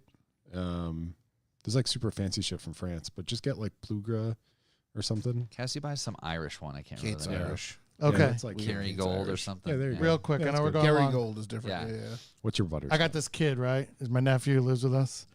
So he had this science experiment, and it literally was about his idea for a science experiment was comparing all different types of grilled cheese, okay? Because he loved grilled cheese. So the ingredients, the constant was going to be just this regular white bread, but the cheeses were going to change, and the butter or whatever you put was going to change. And let me tell you that the 2 different types of real butter and then like 3 different types of fake butter. Real butter is so freaking good. Oh, it's so much better. Oh, It yeah. is even the terrible. We made like a mozzarella cheese, grilled cheese, but then we had one with real butter, and I was like, I can eat this because it's made with real butter. Yeah. If it was the margarine, I couldn't even eat this. Yeah, you got to mix cheeses. The too. real butter. Yeah, Is yeah. Can't just be one unbelievable. cheese. Can't just Now, be granted, I mixed. don't eat Maybe real butter all the cannibals. time because Yeah. I'm a hot Cholesterol. mess already. I'm trying to correct that. Yeah. But my God, is it good? It is good.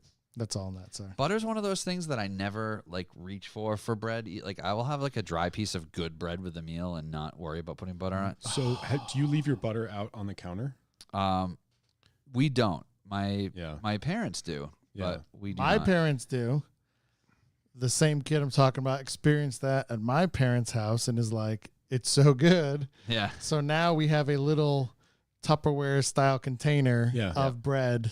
I mean, of butter on the counter now. Yeah, leaving your butter out on a counter is a game changer. Yeah. When I married Good my wife, game changer. Good game changer for your eating experience, not for your health. Correct. Yeah. Yeah. I when just I married my wife, yeah. she was a butter in the fridge, peanut butter in the fridge person, and I was like, Peanut butter on the fridge. I think we need to get a divorce right now because I don't think Before I can this live gets like, going, we have Before to this, we turn may this have to turn around. this around. Quite- I've got our butter on the counter now. Peanut butter still stays in the fridge, but I made her buy the peanut butter that doesn't harden like the. I like Okay. the Teddy Yeah. stuff. Do you put butter on your Same. peanut butter sandwiches? No, God, no. I just You should try it. I have done it. Trust me. Back in the day, I was a fat kid. Oh wait, still it. No, just High five. Yeah. Blake's brother. Fat Kids Unite. goddamn right.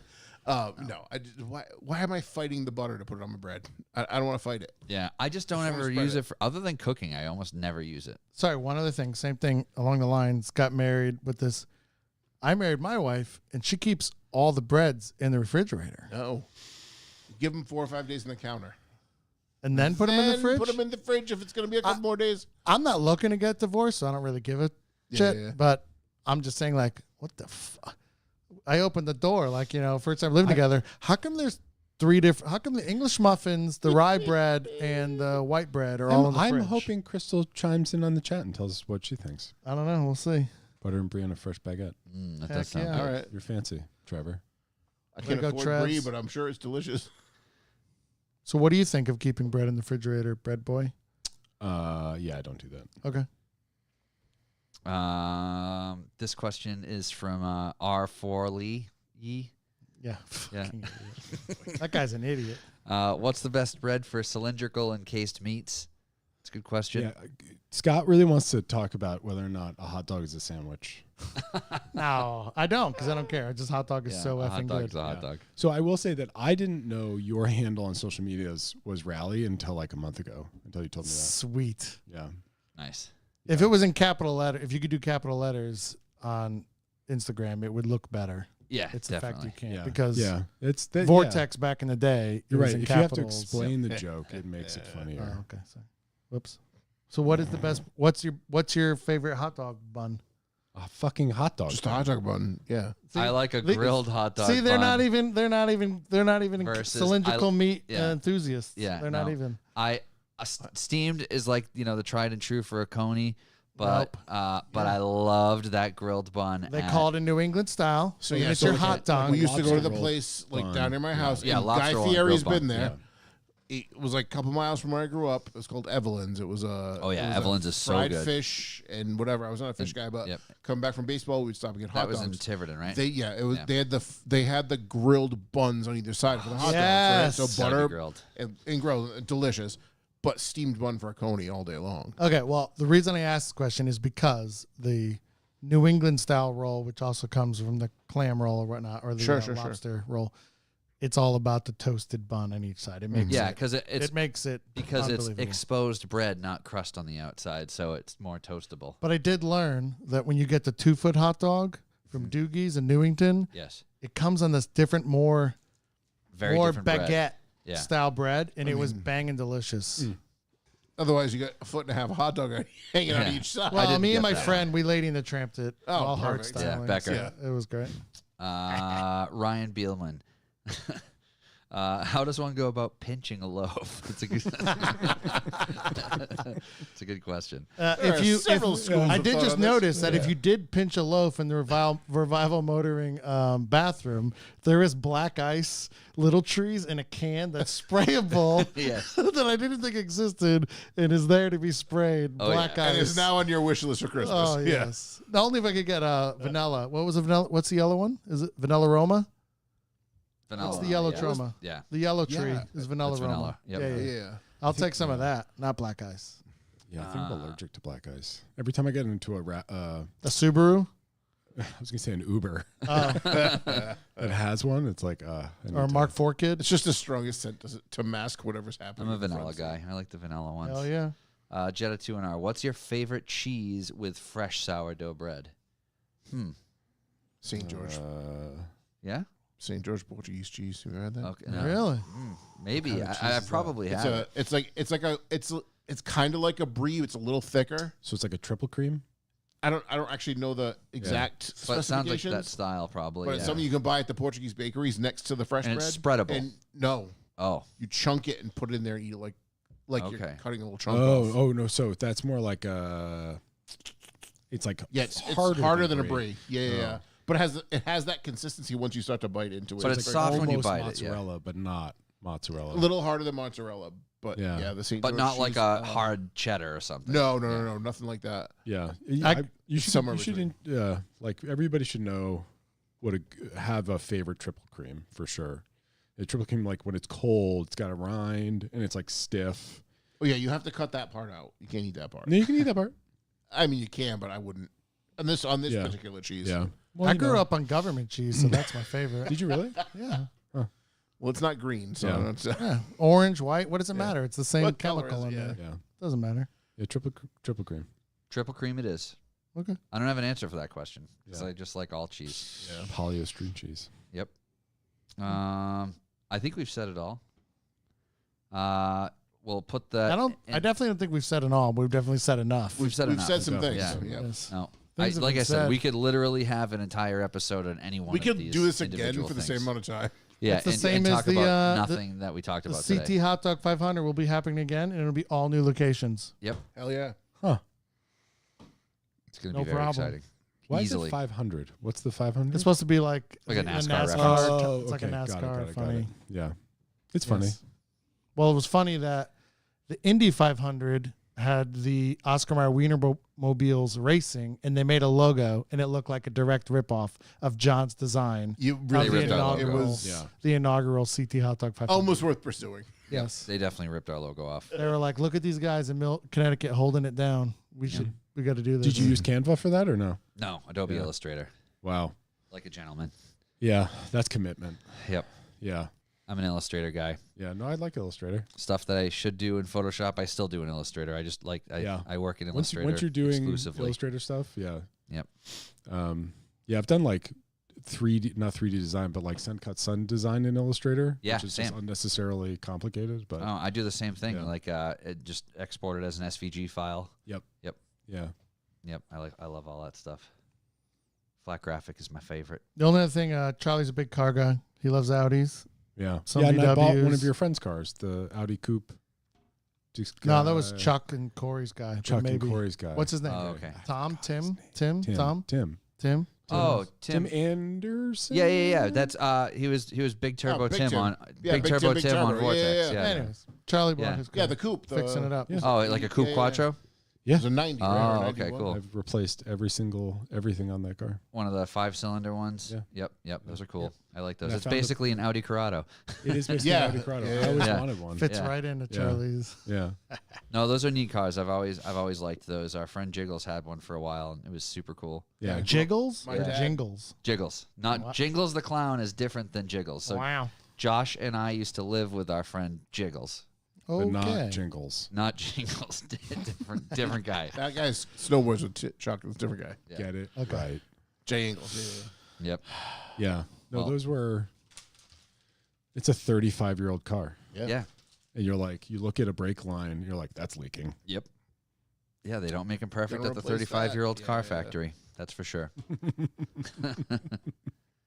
Yep, that is for sure. I got some parts on the way for my car right now. I think I got those strut What do spacers. we got? Oh, to fix the bangity bang noises? rattly When we're noises. 4 up in the Yeah, we had Mark that. II? Yeah, we had my car rat packed down in Jersey, and every little bump, like the rear suspension was making all these awful noises. And I was- everybody, the first time I made the noise, all 3 people in the car except for John said, "Oh, what is that?" Like just roasting John. John's like, no, it's fine. well, it Yeah. doesn't No, do it's it not when I don't fine. have 4 people in the car. Well, Yeah. you gotta put the big boys in the back Well, to see where the rattles No, are. I figured it out. So I'm 99% sure I'm missing this piece. That's a stock piece. That is a sleeve that goes over the strut cylinder Okay. in between the bushings. So I'm almost positive that's what it is. So I ordered them even before I pulled apart my suspension because I'm just going to replace those and all the bushings and everything, and it should be fixed after It's that. been a while, but you told the lunchtime bolt story on here, right? Oh yeah. I'm Yeah. better than you, bro. Don't forget I'm better than you. Sorry. Yeah, no, I did tell that story. That was Lunch real bolt. time the week after. I wasn't here that week. I don't think. I missed Yeah. it real time, but Yeah. Lunch bolts are real, man. You got to be careful. Just if you put that thing finger tight, just torque it up before you go to Finger lunch. tight motorsports, that's right. I bro. was like, Yep. I built a whole brand on that, didn't I? Yeah, I get the finger tight badge on the car still. It was very accurate. Yep. Well, thanks for having me on, John. Yeah, I thanks had for a great joining time. us. My first time on Topics. Yeah, I look forward to the day that we have you on as a guest and not a guest co-host. Oh man, Yeah. Roast City. Here we go. Yeah. Well, thanks for having me on too. This was fun. Yeah, This Charlie, fun, that was a guys. blast. Seriously, I feel like we could someday, if you're in the area again, we could do it again and take a deep dive on something else because I feel like we barely scratched the surface on a lot of different things you're into. So thanks so much. Yeah. Thanks for having me. All right, we'll talk to everybody next week. See ya. See ya.